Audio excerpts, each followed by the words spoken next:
So in today's lecture, we will be revising principles of management, complete chapter in one short video. जो students इसको online देख रहे हैं, आपको इस वाले वीडियो के बाद इस चैप्टर का और कोई भी लेक्चर देखने की रिक्वायरमेंट नहीं है. Everything will be covered in this particular lecture. And में एज अ बोनस हम एक टेस्ट भी कंडक्ट करेंगे 100 मार्क्स का MCQ फॉर्मेट में. अपने स्कोर्स कमेंट सेक्शन में डेफिनेटली बताना. स्टार्ट करते हैं with the very first topic, the meaning of principles. क्या होते हैं ये? तो जनरल गाइडलाइंस, काम को करने के सही तरीके को हम प्रिंसिपल बोलते हैं. ये स्कूल वाला प्रिंसिपल नहीं है जिसके एंड में AL आता है, इसमें LE आता है एंड में स्पेलिंग में. Principle not principle. So what do you mean principle? So काम को करने की गाइडलाइन, तरीका क्या है. अब हर किसी के लिए तरीका अलग हो सकता है. किसी स्कूल में टीचर की सैलरी होती है 50,000, किसी स्कूल में टीचर की सैलरी होती है 70,000 for the same subject. Why does it happen? It happens because of the area. It happens because of the reputation of the school. It happens according to the qualification of the teacher. So बहुत factors determine करते हैं कि actually fair salary कितनी होगी. तो principle एक है management का जो ये कहता है कि salary fair होनी चाहिए, but fair होगी कितनी वो situation के हिसाब से depend करता है. तो एक principle discipline भी है कि अपने commitment को follow करो, प्रॉपरली आप केओस वगैरह मेंटेन मत करो, ठीक है. शांति के साथ आप ऑर्गेनाइजेशन में पीस मेंटेन रखो मैनेजमेंट और वर्कर्स के साथ. अब किस तरीके से वो मेंटेन करा जाएगा, वो ऑर्गेनाइजेशन टू ऑर्गेनाइजेशन चीज वेरी करती है. तो प्रिंसिपल काम करने के तरीके बताते हैं, आपको सॉल्यूशन नहीं देते कि भाई ये प्रिंसिपल अप्लाई करो तो ये आपको रिजल्ट मिल जाएगा. कोई साइंटिफिक प्रिंसिपल नहीं है कि H2O पानी होगा, CO2 कार्बन डाइऑक्साइड होगा, O3 ओजोन होगी. तो वो जो प्रिंसिपल्स है वो बिल्कुल रिजिड है, फिक्स है, ठीक है. कोई भी चीज ड्रॉप होगी, लॉ ऑफ ग्रेविटी अपना काम करेगा. But these things will not work in case of management principles. हर एक इंसान अलग नेचर का होता है, हर एक मैनेजर का एक्सपीरियंस अलग रह चुका होता है, पर हर एक मैनेजर ने प्रिंसिपल्स वही सीखे होते हैं जो आप सब इस क्लास में सीखोगे. अब उनको अप्लाई किस तरीके से करना है वो आपका एक पर्सनलाइज्ड वे होगा, वो आपकी अपनी आर्ट होगी, वो आपका अपना एक्सपीरियंस होगा, आपकी अपनी स्किल होगी. तो प्रिंसिपल्स हम सीखेंगे, but general meaning I think आप सबको क्लियर है. Guideline for a manager to perform his managerial responsibilities is said to be a principle. Technique क्या होती है?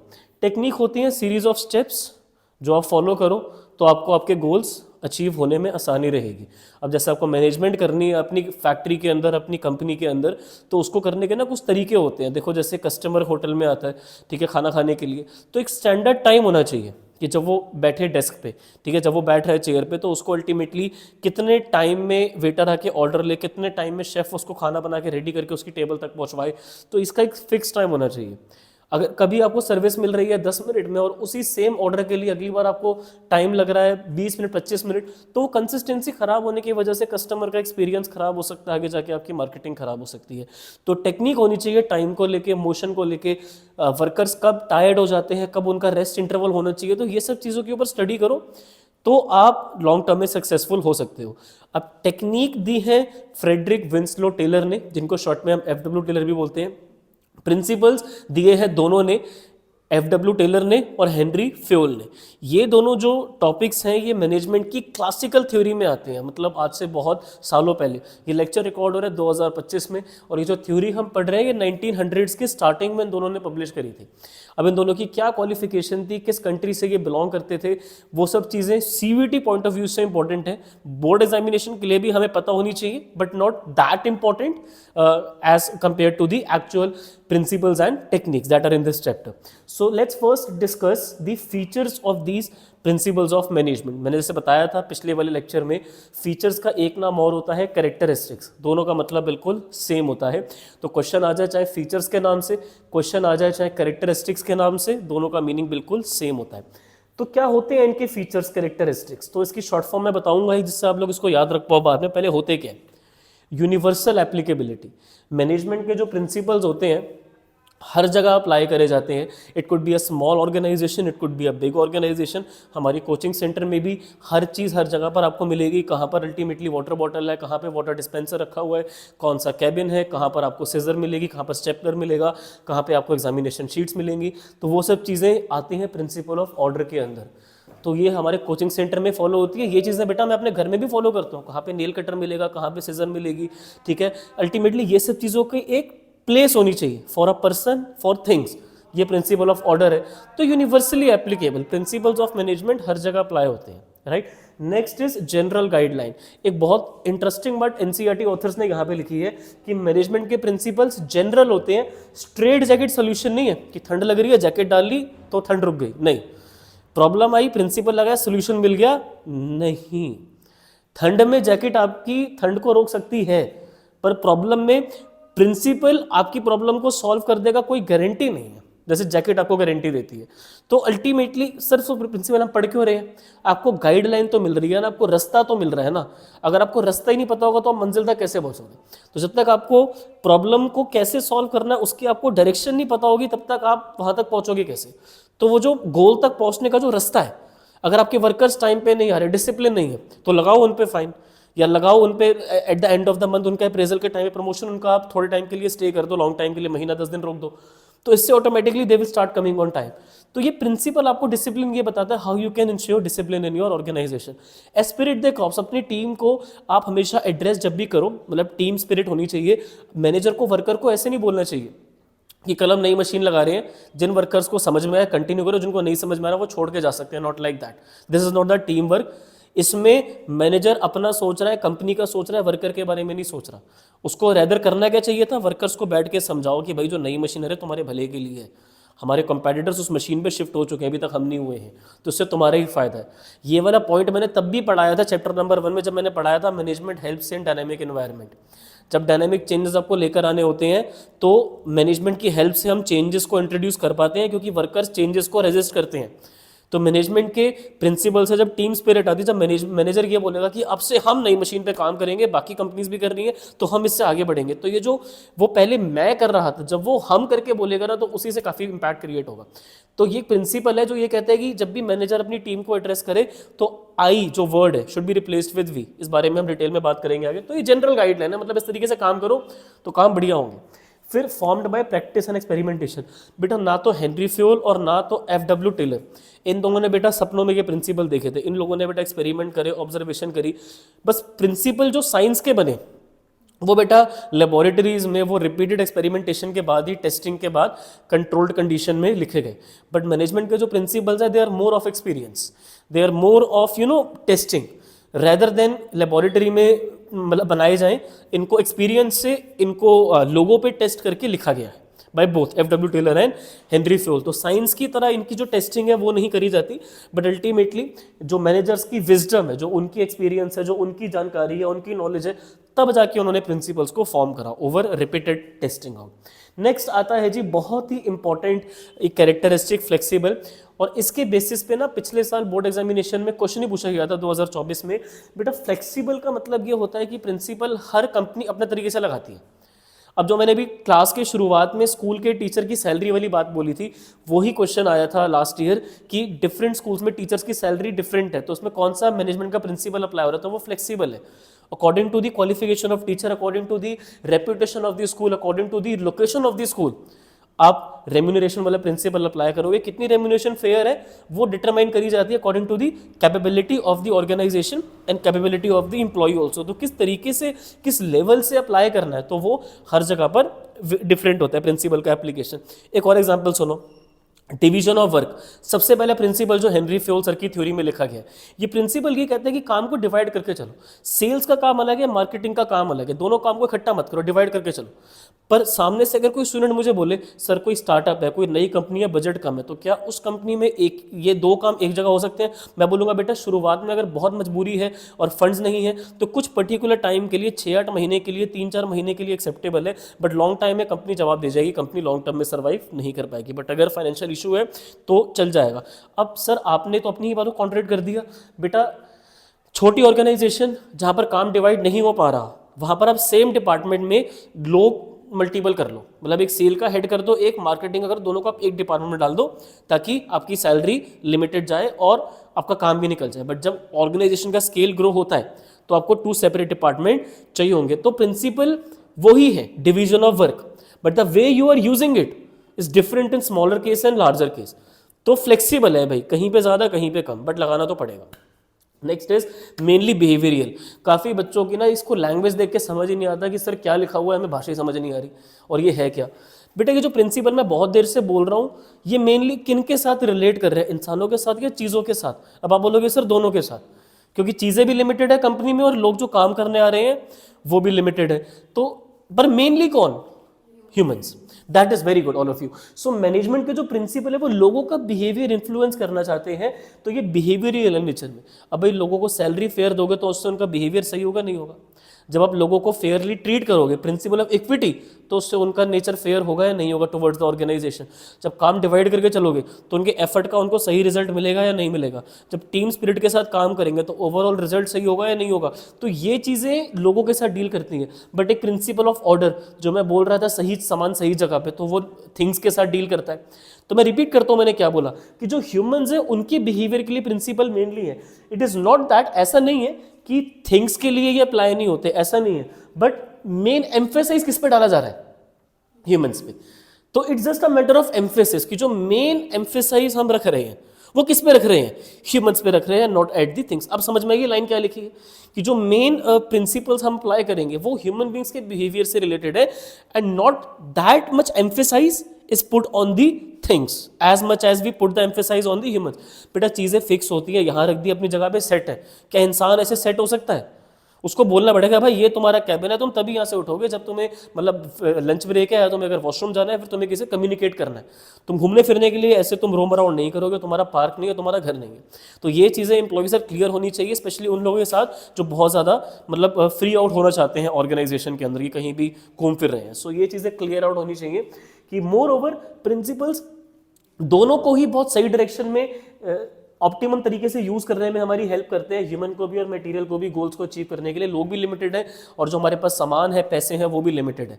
अगर हम उनको मैनेज नहीं करके चलेंगे तो पैसा भी जितना हो उतना कम है, लोग भी जितने हो उतने कम है। तो जितने लोग हैं उतने में ही गोल्स को अचीव करना है, जितने रिसोर्सेज हैं उतने में ही गोल्स को अचीव करना है।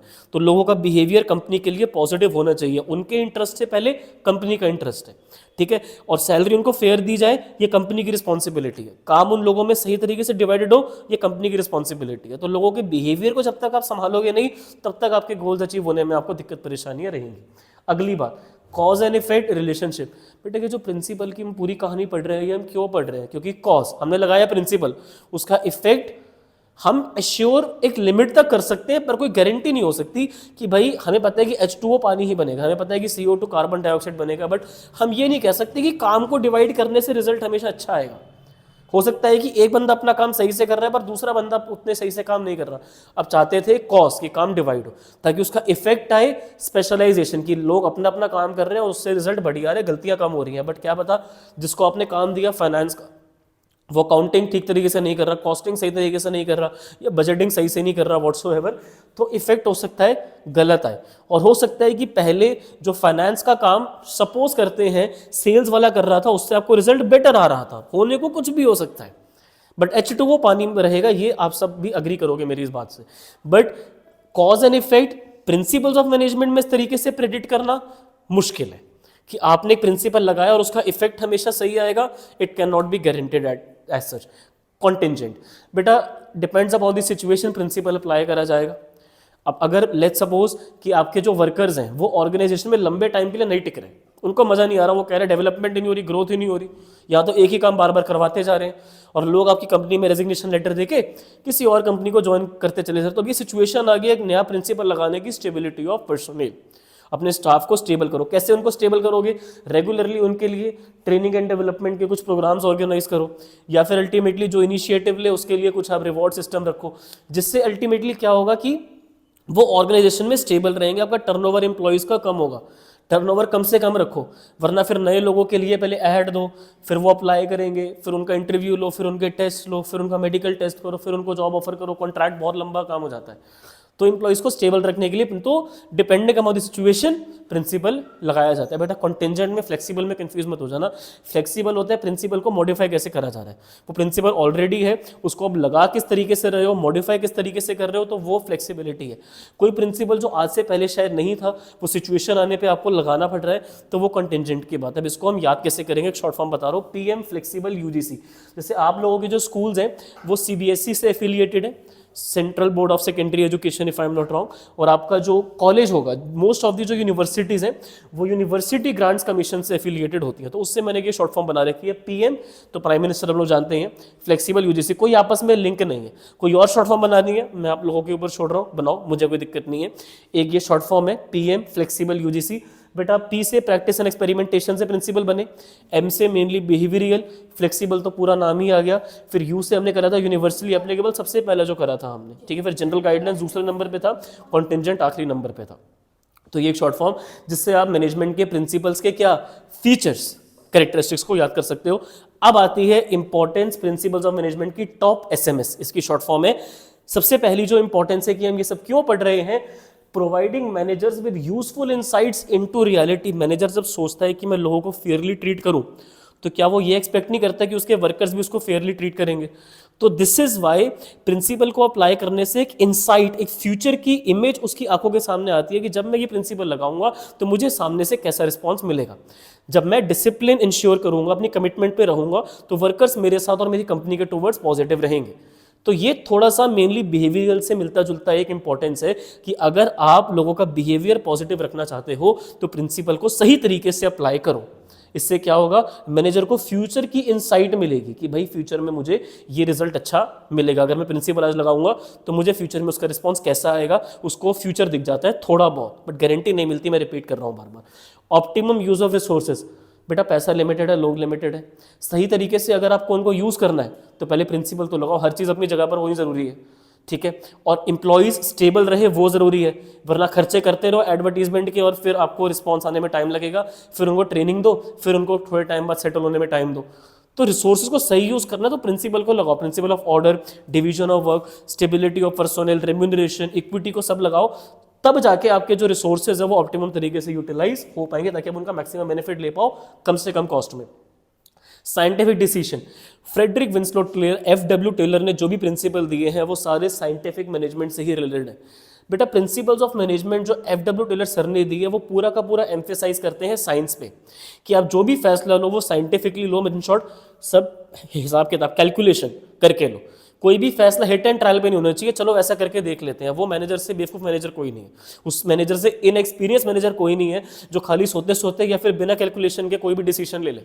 एक समझदार मैनेजर वो है जो पेपर पेन उठाए, अपना कंप्यूटर उठाए, वो एक्सेल शीट खोले या कोई भी सॉफ्टवेयर खोले, जिसके बाद जाके वो डिसीजन निकाले कि हाँ ये प्रोजेक्ट में जाना चाहिए रेदर देन दैट वन। उसके पास हर एक अपनी स्टेटमेंट का जस्टिफिकेशन होना जरूरी है। So that is why management के प्रिंसिपल्स बेटा कोई एक रॉ चीज़ नहीं है या फिर कोई एक हवाबाजी नहीं है, कोई जनरल, बिल्कुल ही जनरल चीज़ें नहीं है, सोची समझी साइंटिफिक चीज़ें हैं जिसको अप्लाई आपको सोच समझ के करने की। ये प्रिंसिपल लगा लो तो मैं क्यों लगा रहा हूँ उसका जवाब होना चाहिए। ये मशीन ले रहे हैं, वो वाली मशीन क्यों नहीं ले रहे हैं, उसका आपके पास जवाब होना चाहिए, right. So these are the scientific decision. Late हो गए बेटा, आ जाओ, कैसा हुआ प्रैक्टिकल, बढ़िया हुआ, आ जाएंगे 20 में से 20, गुड, बैठो।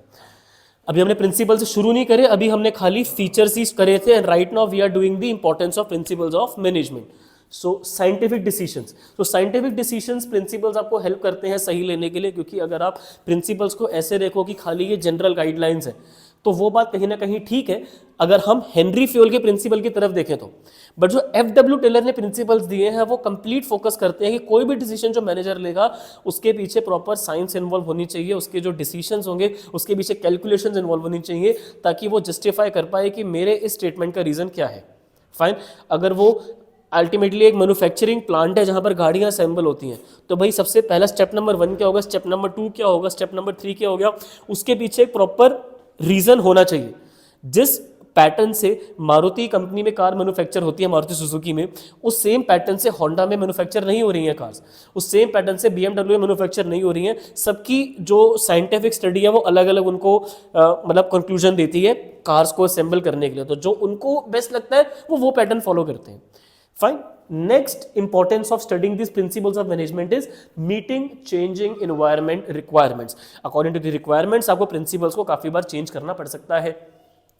आप अपने ऑफिस में सेल्स मैनेजर को सैलरी दे रहे हो 60,000 रुपये, आपके कंपेटिटर्स सेम काम के लिए सैलरी देना शुरू कर रहे हैं 70 से 80,000 रुपये, तो आपको एनवायरनमेंट के साथ चेंज होना पड़ेगा। मैनेजमेंट के प्रिंसिपल्स फ्लेक्सिबल हैं, टाइम टू टाइम आपको उनको मॉडिफाई करना पड़ता है ताकि आप एनवायरनमेंट के साथ कोप अप कर पाओ।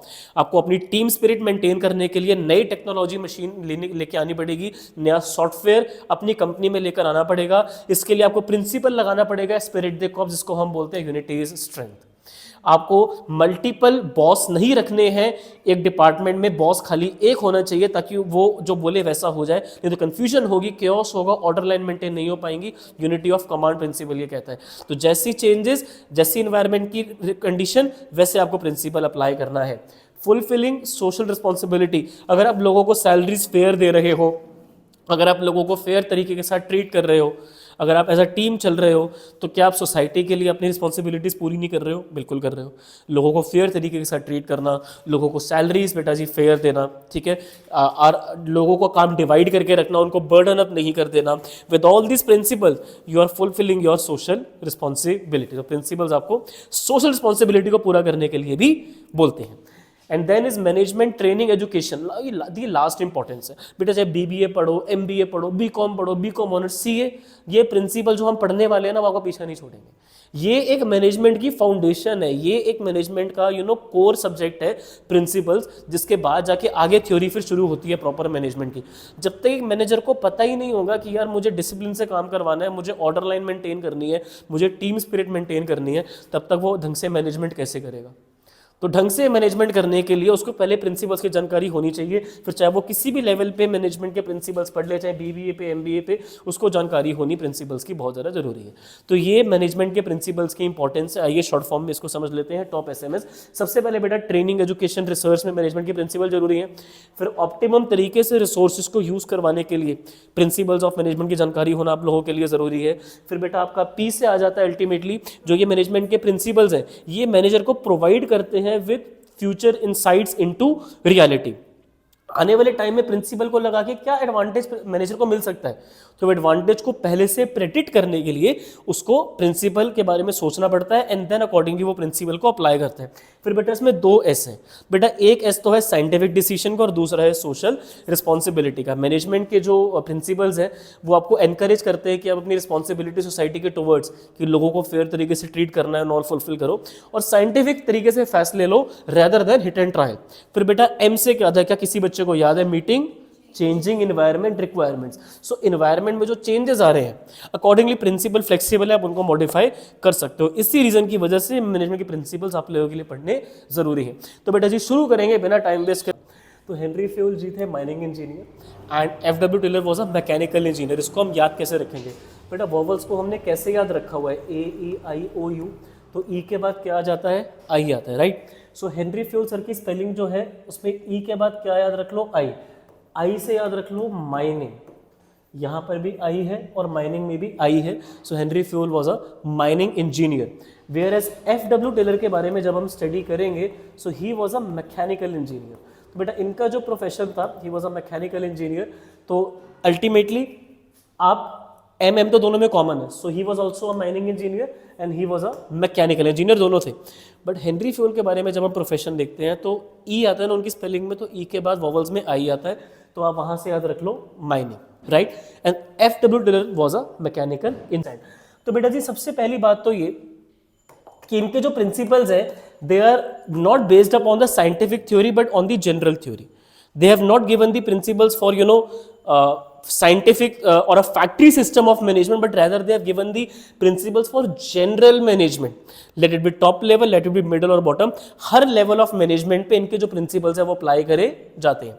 तो सबसे पहला जो हमारे हेनरी फ्यूल सर का प्रिंसिपल था वो था कि काम को डिवाइड रखो, never burden a single person with multiple responsibilities. कि आपने अल्टीमेटली उनको सेल्स का भी काम दे दिया, मार्केटिंग का भी, अकाउंटिंग का भी, तो वो एक भी काम ढंग से नहीं कर पाएगा। अगर आपको उनको स्पेशलिस्ट बनाना है, जो लोग आपके यहाँ काम कर रहे हैं, तो what can be the suggestion कि आप एक पर्टिकुलर पर्सन को एक डिपार्टमेंट का काम दो। सेल्स में काम होगा, प्रोडक्शन का काम प्रोडक्शन में, फाइनेंस का, अकाउंटिंग का अकाउंटिंग में। Never merge different works in one single department. So it was quite a good ideology of that guy that आप काम को डिवाइड करके चलो and never burden a same person with different task, फिर आप ना तो बेनिफिट ले पाओगे स्पेशलाइजेशन का, और जितना टाइम वो कंपनी में लगाएगा अपना गोल अचीव करने के लिए, उसमें काफी सारा टाइम उसका वेस्ट होगा।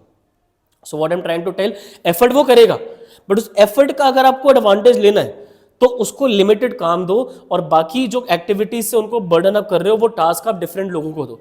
We are not saying one person one task, don't misunderstand, but limited task should be given to an individual which should be within his expertise so that he can get specialized into that particular field. Now moving further to next principle that he gave was authority and responsibility. Now authority is the right to give command. Now if you have some authority, you can give order to your subordinate, and if you have responsibilities, you have an obligation to complete a task.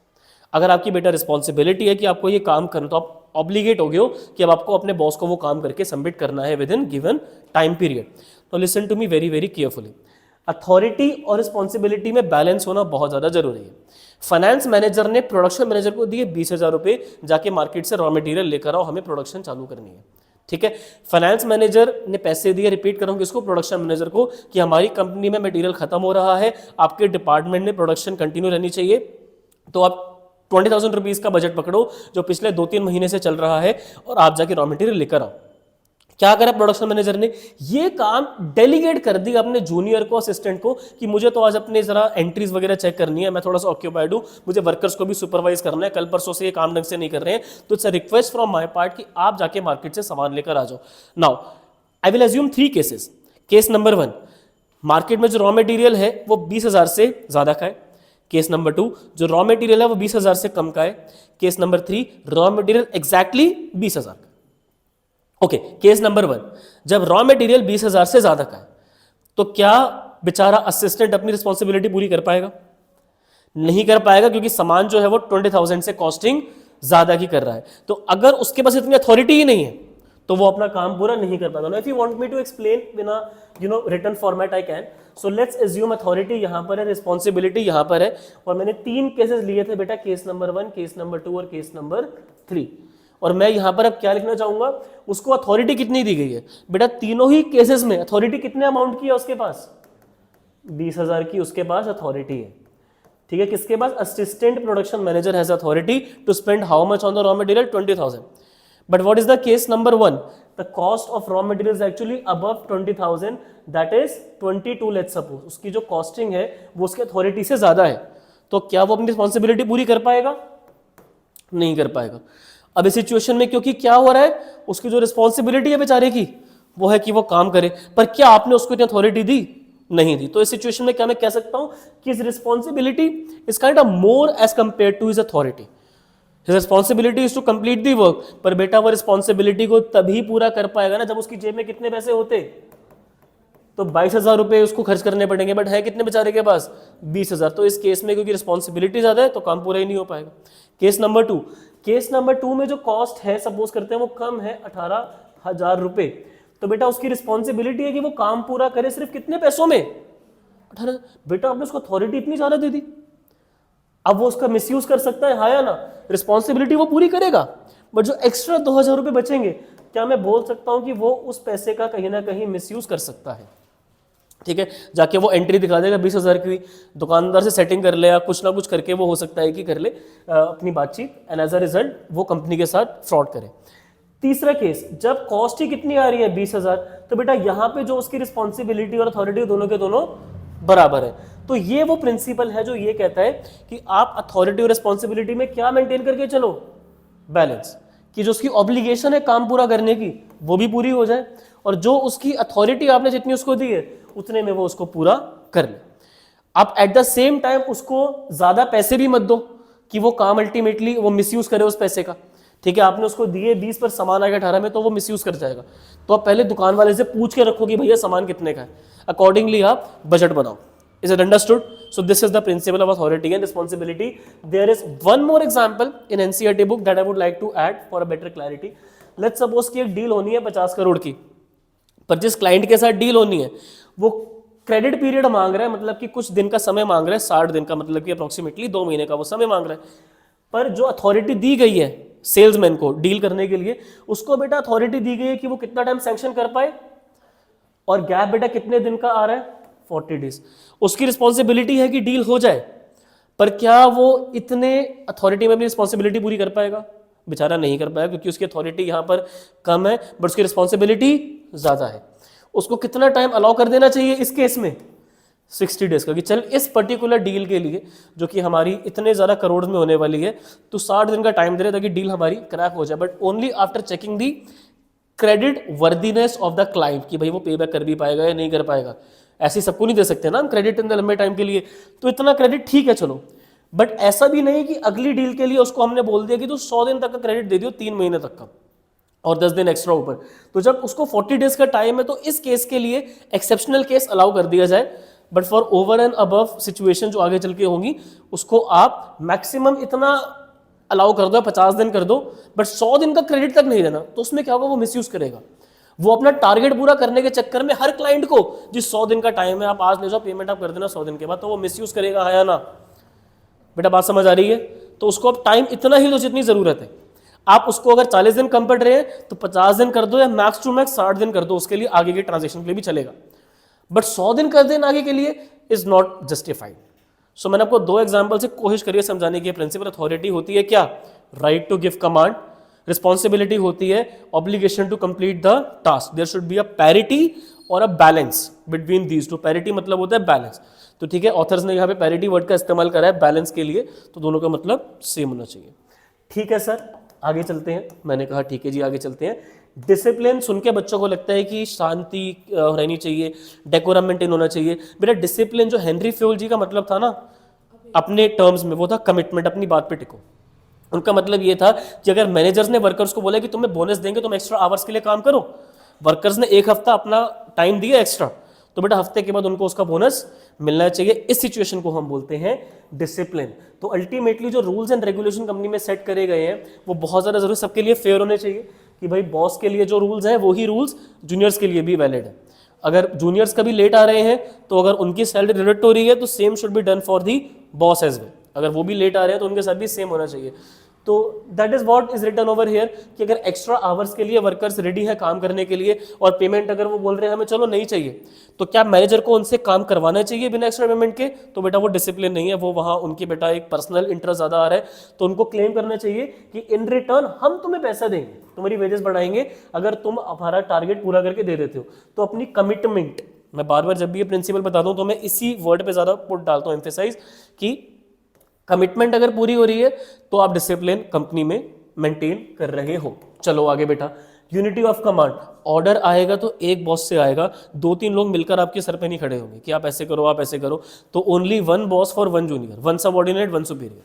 ठीक है, मतलब ultimately देखो काफी लोग इसको ऐसे समझते हैं कि क्या सर सिर्फ रिलेशन 2 लोगों में ही होगा?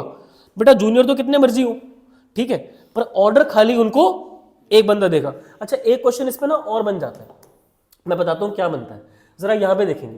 बेटा ये बॉस है, ठीक है, और इनके अंडर में यहाँ पर 2 असिस्टेंट्स काम कर रहे हैं, ठीक है।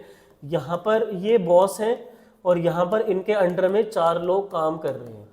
आपको क्या लगता है कि कौन सी ऑर्गेनाइजेशन का साइज बड़ा है, पहली वाली का या दूसरी वाली का? दूसरी वाली ऑर्गेनाइजेशन का साइज बड़ा होगा, तभी एक मैनेजर के अंडर में कितने लोग काम कर रहे हैं? 4। यहाँ पर एक मैनेजर में कितने लोग काम कर रहे हैं? बेटा यहाँ पर 2 लोग काम कर रहे हैं और यहाँ पर कितने लोग काम कर रहे हैं? 4। बेटा इसको बोला जाता है span of management. What do we call as span of management? मतलब number of subordinates directly under the control of 1 superior. Number of subordinates directly under the control of 1 superior, this is called as what? Span of management. So यहाँ पे span of management है 1, 2 and यहाँ पर बेटा आपका right hand side पे span of management कितना निकल कर आ रहा है? 1, 2, 3, 4। बट बॉस कितना है दोनों सिचुएशंस में? बेटा बॉस तो एक ही, यहाँ पर भी बेटा हमारे एक बॉस थे और यहाँ पर भी हमारा बॉस एक ही है, ठीक है। सो ये प्रिंसिपल कहता है यूनिटी ऑफ कमांड, कि कमांड आएगा तो वो 1 साइड से आएगा, it should not be coming from multiple places, तो फिर कंफ्यूजन हो जाएगी। वरना फिर मान लो कि यहाँ पर 2 बॉस मैंने डाल दिए, ये बॉस बोल रहा है 20% तक डिस्काउंट दो, ये वाला बॉस बोल रहा है 30% तक दे दो, तो जो सेल्समैन होगा वो कंफ्यूज हो जाएगा कि बात मानो तो कौन से बॉस के मानो, 20 देना है 30 देना है। सो ऐसा नहीं होना चाहिए। So there should be 1 boss for subordinates, ठीक है, अब इसको एक्सप्रेस कैसे करा जाता है, देखो ऐसे लिखा हुआ है, only and only one boss for every individual employee. तो इस इंडिविजुअल एम्प्लॉय का एक ही बॉस है ये, और इस इंडिविजुअल एम्प्लॉय का भी यही बॉस है, इन दोनों को और कोई आके ऑर्डर नहीं देगा। तो उससे क्या होगा, अथॉरिटी अंडरमाइन होगी। अगर इस बंदे को ये भी ऑर्डर देने लग जाए, नीचे वाले बंदे को ये भी दे रहा होगी, तो ये बंदा बोलेगा फिर मुझे आपने कंपनी में रखा ही क्यों है, जब आप मेरे जूनियर्स को आके ऑर्डर दे रहे हो तो फिर मेरा कंपनी में एग्जिस्ट होने का फायदा क्या है। तो अगर मल्टीपल जगह से ऑर्डर आने लग जाएंगे तो अथॉरिटी अंडरमाइन होगी। एग्जाम्पल देता हूँ, घर में काफी बार क्या होता है, पापा बोलते हैं दोस्तों के साथ घूमने चले जा, मम्मी बोलती है नहीं जाता, आप मम्मी को जवाब दे दो, पापा ने बोला तो मैं जा रहा हूँ, मम्मी बोलती है फिर मेरे से पूछता क्यों है। तो फिर क्या होता है, उनको लगता है कि उनकी अथॉरिटी अंडरमाइन हो रही है, पापा को ज्यादा सुपीरियरिटी दे रहे हो, और वाइसा वर्सा। मैंने एग्जाम्पल लिया। तो यूनिटी ऑफ कमांड घर में फॉलो करवाना बड़ा मुश्किल है पेरेंट्स से, कि पापा बोलते हैं कि बेटा जा, मम्मी बोलती है बेटा बाहर मत जा, तो किसकी बात मानो। तो उनको बोलो कि आयुष सर ने बोला है कि यूनिटी ऑफ कमांड, मैं किससे पूछूं, आज मुझे जरा जवाब दे दो। अगर मुझे बाहर जाना है दोस्तों के साथ तो मैं आपसे पूछूं या मैं आपसे पूछूं, मैं सेकंड पर्सन से, दोनों से पूछूंगा तो एक बंदा हाँ एक बंदा ना, मुझे कंफ्यूजन, दूसरा बंदे को लगता है कि उसकी अथॉरिटी कम है। तो आज उनसे ये प्रिंसिपल की जरा क्लैरिटी ले लो कि अगर आप ऐसा नहीं मान करोगे तो आयुष सर और हेनरी फ्योल सर जिनका प्रिंसिपल है वो दोनों बुरा मान जाएंगे। चलो आगे। फिर जी आता है यूनिटी ऑफ डायरेक्शन। बेटा सेल्स हो चाहे प्रोडक्शन हो चाहे फाइनेंस हो चाहे मार्केटिंग हो, सबकी डायरेक्शन अलग अलग है, सबकी डायरेक्शन में यूनिटी। भाई डिपार्टमेंट से अलग अलग होगा बट सबकी डायरेक्शन होनी चाहिए एक, जो कि होना चाहिए ऑर्गेनाइजेशन का गोल। ठीक है, तो डिफरेंट वन डिपार्टमेंट, तो ये कब हो पाएगा जब एक डिपार्टमेंट को हैंडल करने वाला पर्सन भी एक हो। अगर मल्टीपल लोग हो जाएंगे तो उनका फिर होगा कि हमारे ही डिपार्टमेंट में काम हो जो बाकी डिपार्टमेंट मैटर नहीं करते। डिपार्टमेंट का हेड एक बनाओ, one head for one department, ठीक है, one head for one department, ठीक है, one head for one plan. अगर सेल्स का प्लान है तो उसका हेड एक होगा, प्रोडक्शन का प्लान है तो उसका भी हेड एक ही होगा। मल्टीपल लोग प्रोडक्शन नहीं चलाएंगे, मल्टीपल लोग मार्केटिंग नहीं चलाएंगे, तो उससे दिक्कत ये हो जाएगी कि उनके इंटरेस्ट कॉन्फ्लिक्ट हो सकते हैं, और जो हमारा ओवरऑल इंटरेस्ट है वो अफेक्ट उससे हो सकता है। तो हेनरी फ्यूल सर ने कहा कि जितनी भी ऑर्गेनाइजेशन में यूनिट्स हैं, चाहे मार्केटिंग है चाहे सेल्स है चाहे कोई भी यूनिट है, जितने भी डिपार्टमेंट्स हैं, उन सबकी डायरेक्शन होनी चाहिए एक, उनका ऑब्जेक्टिव क्या होना चाहिए एक, सब लोग कोऑर्डिनेटेड तरीके से काम करें। ठीक है, और ये तभी हो पाएगा जब एक डिपार्टमेंट का या एक प्लान का हेड एक होगा। मतलब अगर एक प्लान है ना तो उसको भाई हेड एक बंदा करे, या तो सीईओ या फिर चीफ मार्केटिंग ऑफिसर या फिर चीफ फाइनेंस ऑफिसर। ऐसा नहीं कि सीईओ कुछ बोल रहा है चीफ मार्केटिंग ऑफिसर अलग बोल रहा है। अगर आइडिया सीईओ का है तो पूरा प्रोजेक्ट वही देखेंगे। गूगल क्रोम का आइडिया सुंदर पिचाई सर का था, अभी गूगल के वो सीईओ है फिलहाल, तो उन्होंने ही उस प्रोजेक्ट को पूरा आगे कंटिन्यू रखा। गूगल क्रोम से मेरे ख्याल में अभी तक फिलहाल वेब पर हमें कोई और ब्राउजर फास्ट नहीं मिला है। अब कुछ बच्चे इसको कॉन्ट्राडिक्ट करेंगे और हो सकता है कोई और ब्राउजर उससे भी फास्ट हो, मैं उस चीज से डिसएग्री नहीं करूंगा, but Google Chrome is a very very successful web browser. Google Maps is a very very successful navigation application. So वो सब विजन जो उनका था, वो प्लान उनका और हेड वो उसके खुद, तभी जाके सक्सेस मिलता है। ठीक है, और हर डिपार्टमेंट का हेड आप एक एक रखो, वरना विजन से भटक सकते हो। अगर मल्टीपल लोग एक प्लान को हेड करने लग जाएंगे तो डायरेक्शन बदल सकती है।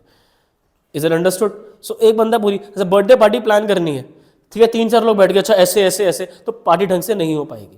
भाई एक बंदा बताएगा कि ऐसे जो मैं बोलूंगा वैसे प्लान पार्टी होगी। अंडरस्टूड? चलो आगे। तो ये प्रिंसिपल भी सर हमें समझ में आ गया कि अलग अलग डायरेक्शन नहीं होनी चाहिए, जितनी भी यूनिट्स हैं कंपनी में सबकी डायरेक्शन एक होनी चाहिए। बेटा अगला आता है subordination of individual interest to general interest. बहुत इंपॉर्टेंट मीटिंग है ऑर्गेनाइजेशन में, आपका होना जरूरी है। तो वो कंपनी का क्या है? जनरल इंटरेस्ट है। आप बोल रहे हो कि जी मेरे यहाँ तो शादी है, मेरा बर्थडे है, मैं तो नहीं आ पाऊंगा, तो वो क्या देख रहे हो आप? Individual interest. तो अपने इंटरेस्ट को आप रखो किस लेवल पर? सबऑर्डिनेट, कम लेवल पे। सुपीरियर रखो किसको? जनरल इंटरेस्ट को। But not always principles of management are flexible in nature. भाई काफी बार सिचुएशन ऐसी आ जाती है कि ना चाहते हुए भी हम कंपनी मतलब बाहर चले जाते हैं और हम कंपनी का साथ चाहते तो है देना पर हम नहीं दे पाते। तो वो फ्लेक्सिबिलिटी हेनरी फ्योल भी समझते थे और आज के मैनेजर भी समझते हैं कि घर में कुछ मिसहैपनिंग हो गई, ठीक है, तो आपका वहां जाना ज्यादा जरूरी है। It is totally understandable by the company as well as principle में भी ऐसा लिखा गया फ्लेक्सिबल। बट अगर ऐसे कोई इवेंट्स हैं जिसमें आपके लेट पहुंचने से इवेंट में कुछ फर्क नहीं पड़ जाएगा, तो आप अपने इंटरेस्ट से ज्यादा कंपनी के इंटरेस्ट को दो। इस पे बस क्वेश्चन पता है कैसे आता है कि वर्कर्स चाहते हैं कि काम कम करे पैसे ज्यादा मिले, और मैनेजर क्या चाहते हैं कि काम ज्यादा ले और पैसे कम दे। तो कौन सा प्रिंसिपल यहाँ पे क्लैश हो रहा है? क्योंकि वो सेल्फ इंटरेस्ट को ज्यादा प्रायोरिटी दे रहे हैं। उनको लग रहा है कि मैनेजर्स को कि हमें बाकी समय पानी कम है, और सेम बात लग रही है वर्कर्स को कि हम है बाकी सब में पानी कम है। तो एज अ रिजल्ट ये वाला प्रिंसिपल जो है वो वॉयलेट हो रहा है कि सबको लग रहा है कि हम इंपॉर्टेंट है, हम सुपीरियर है। तो हम सुपीरियर है से कंपनी का कभी भला नहीं होता भाई। कंपनी अलग है, आप लोग अलग हो। आप लोग तभी हो जब कंपनी एग्जिस्ट कर रही है, तभी पैसे मिल रहे हैं, तभी आपका घर चल रहा है। अगर आप लोग ये सोचो कि हमारे बिना कंपनी नहीं चलेगी, आपके बिना कंपनी चल जाएगी। सो ये चीज़ को जितनी जल्दी वर्कर्स भी समझे, मैनेजर्स भी, उतना जल्दी कंपनी का कल्याण होगा। फिर आगे बेटा जी आता है रेम्यूनरेशन ऑफ एम्प्लॉयज। बेटा रेम्यूनरेशन होता है total salary, allowances, retirement plan, कुल मिलाकर एम्प्लॉय की जेब में कितना आ रहा है और कितना उसको रिटायर। सैलरी के अलावा बाकी कुछ भी होता है ना भाई, इंसेंटिव होते हैं, अलाउंसेस होते हैं, तो कुल मिलाकर जो मिलता है उसको हम बोलते हैं रेम्यूनरेशन। तो ये फेयर होनी चाहिए, इक्विटेबल होनी चाहिए, जो कंपेटिटिव होनी चाहिए, जो आपके कंपेटिटर्स पे कर रहे हैं उसके बराबर होनी चाहिए। ठीक है, आपके बाजू में जो फैक्ट्री है वहां पर सेल्स मैनेजर को ज्यादा मिल रहा है, आपके यहाँ सेल्स मैनेजर कम मिल रहा है, तो वो स्विच कर जाएगा, तो वो फेयर नहीं है, फेयर होना चाहिए। ठीक है, इस पे बेस्ड क्वेश्चन भी आया था last year I think. And then बस हो गए प्रिंसिपल्स, एक आधे ही बचा। And then we will be doing the principles given by sir FW Taylor, that is the scientific. बेटा अगला प्रिंसिपल है सेंट्रलाइजेशन एंड डिसेंट्रलाइजेशन। ये बेटा फैसला लेने से, डिसीजन लेने से, डिसीजन मेकिंग पावर आपने जो टॉप पे रखी हुई है, जो आपने आगे लोगों को डिस्ट्रीब्यूट नहीं कर रखी, वो हम बोलेंगे सेंट्रलाइजेशन। ठीक है, क्या स्ट्रैटेजीज होंगी, क्या गोल्स होंगे, क्या ग्रोथ की प्रोस्पेक्टस रहेंगे कंपनी में, तो वो सब चीज़ें कंपनी में सेंट्रलाइज होती हैं। ठीक है, कितने अमाउंट तक डिस्काउंट दिया जा सकता है, कितने अमाउंट तक क्रेडिट अलाउ करा जा सकता है, कितने यूनिट्स प्रोड्यूस करे जाएं कितने हफ्ते में, तो वो सब चीज़ें वो क्या कर देते हैं, डिसेंट्रलाइज, जूनियर लेवल्स पे डिसेंट्रलाइज कर दिया। ये फैसले बॉटम लेवल वाले, मिडिल लेवल वाले ले सकते हैं। तो कंपनी में जो फैसला बिना पूछे ले सकते हो उसको हम बोलेंगे डिसेंट्रलाइज। जैसे यहाँ पर मैं बोलता हूँ कि पानी मुझसे पूछने की जरूरत नहीं है, वाटर बॉटल रखी है, जिसको पानी पीना है पियो, तो वो डिसेंट्रलाइज्ड। ठीक है, किसी को उठ के वॉशरूम जाना है तो वो चीज़ सेंट्रलाइज्ड। पूछो एक बार इन बिटवीन अगर जाना है तो, जाना है किसी को पानी पीना है, किसी को, एनीवन? ओके, सो मैंने तो ये दोनों ही चीजें क्या कर दी अभी, सेंट्रलाइज्ड। ठीक है, बट पानी मैंने भी थोड़ी देर पहले क्या बोला था, क्या है वो खुद मेरे बिना पूछे आप ले सकते हो। तो कंपनी में कितना % डिस्काउंट दिया जा सकता है, जैसे पीछे वो जो क्रेडिट पीरियड वाला था, कितने % तक वो सेंट्रलाइज्ड था, beyond 40 days it was centralised, up to 40 days it was decentralised. उतना सेल्स पर्सन खुद से ऑफर कर रहा था 40 डेज, बट जो क्लाइंट था वो कितना मांग रहा था, 60 डेज, तो वो फैसला क्या था, सेंट्रलाइज। अब आप बोलोगे सर अभी आप बोल रहे हो कि सेंट्रलाइजेशन डिसेंट्रलाइजेशन, एग्जांपल आप ले रहे हो अथॉरिटी रिस्पॉन्सिबिलिटी का। मेरा बेटा अथॉरिटी और रिस्पॉन्सिबिलिटी में गया था, उसको अथॉरिटी कितनी है, वो क्या उसमें अपनी रिस्पॉन्सिबिलिटी को पूरा कर पा रहा था, नहीं कर पा रहा था, क्योंकि टाइम क्लाइंट मांग रहा था 60 दिन का और उसको कितनी अथॉरिटी थी, 40 डेज की। तो बेटा ये एग्जाम्पल दोनों में फिट हो जाएगा। It is just the way you are looking at it. 40 days तक की परमिशन है तो वो फैसला उसके लिए डिसेंट्रलाइज्ड है, वो खुद ले लेगा। उसके बियॉन्ड जो उसको पूछना पड़ेगा तो वो सेंट्रलाइज्ड है।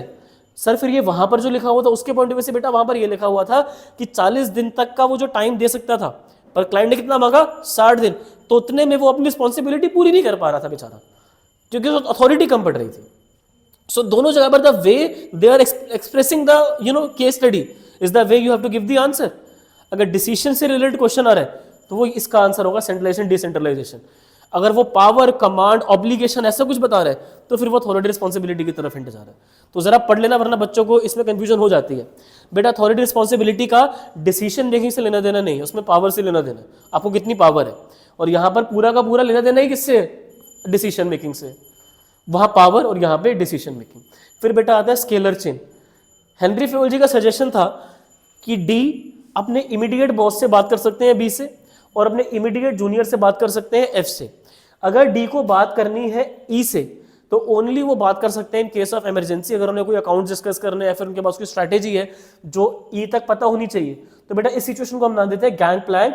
जैसे एफ ने बात कर ली जी से इन केस ऑफ इमरजेंसी, मतलब कोई ऐसी सिचुएशन आ गई, इमरजेंसी मतलब ये नहीं कि आग लग गई, भूकंप आ गया, ऐसे नहीं, तो जाके बताएगा मुझे लगता है भूकंप आ रहा है, मुझे लगता है वहाँ आग लगी है, देखो धुआं आ रहा है ना बहुत ज़्यादा, आपकी टेबल भी आग लग रही है देखो।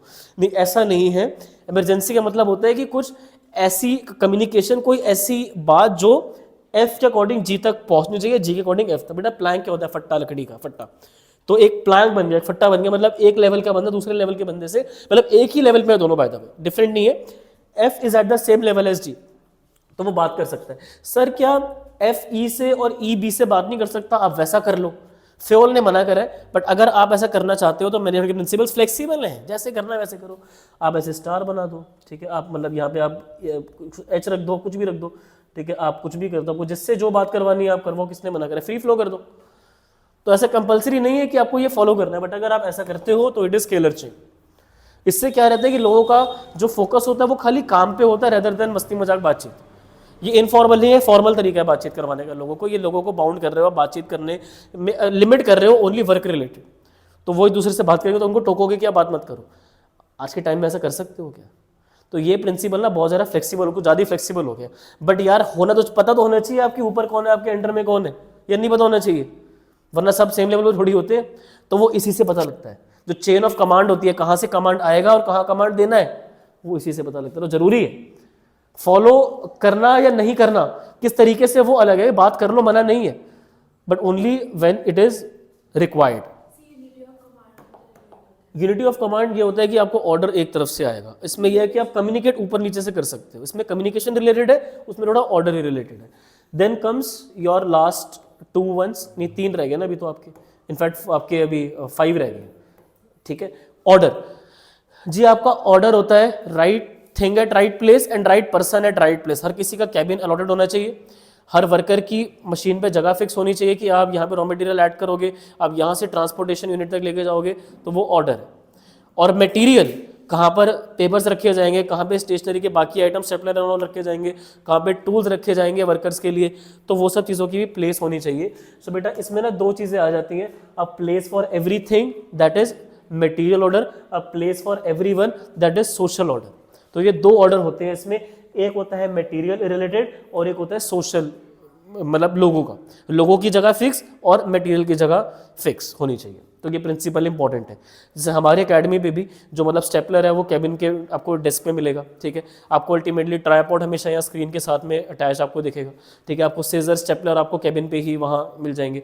A4 साइज शीट, अच्छा ये बेटा क्या हो गया, ये बेटा मतलब मैं चलो बता रहा हूँ principal of order, right thing at right place, and मैं आपको कहाँ मिलूंगा, कैबिन पे, या फिर मैं आपको यहाँ पढ़ाता हुआ मिलूंगा। So everything should be at right place and every one should be at his और हर राइट प्लेस। तो मटेरियल, थिंग, ह्यूमंस के लिए सोशल ऑर्डर, तो ये 2 ऑर्डर होते हैं इसमें, मटेरियल और सोशल।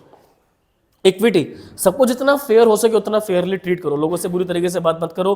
कोई अगर सजेशन लेकर आ रहा है तो उसका सजेशन सुन लो और ultimately treat employees as fairly as possible. But we are not saying कि स्ट्रिक्ट, मतलब जो लोग ज़्यादा ही लीनियंट हो रहे हैं, जो लोग ज़्यादा ही फ्लेक्सिबिलिटी की तरफ जा रहे हैं, उनके साथ आप नॉर्मली डील करो, ये बात मैं ज़रा ऐड करना चाहूँगा। Rather he says that lazy person है, जो लोग आलसी है, लेट आ रहे हैं या फिर उनका काम में ध्यान नहीं है, तो उनको थोड़ा सा गुस्से के साथ समझाओ कि भाई तुम यहाँ ठीक नहीं कर रहे हो। उनको ये मैसेज दो कि सब लोग बराबर हैं।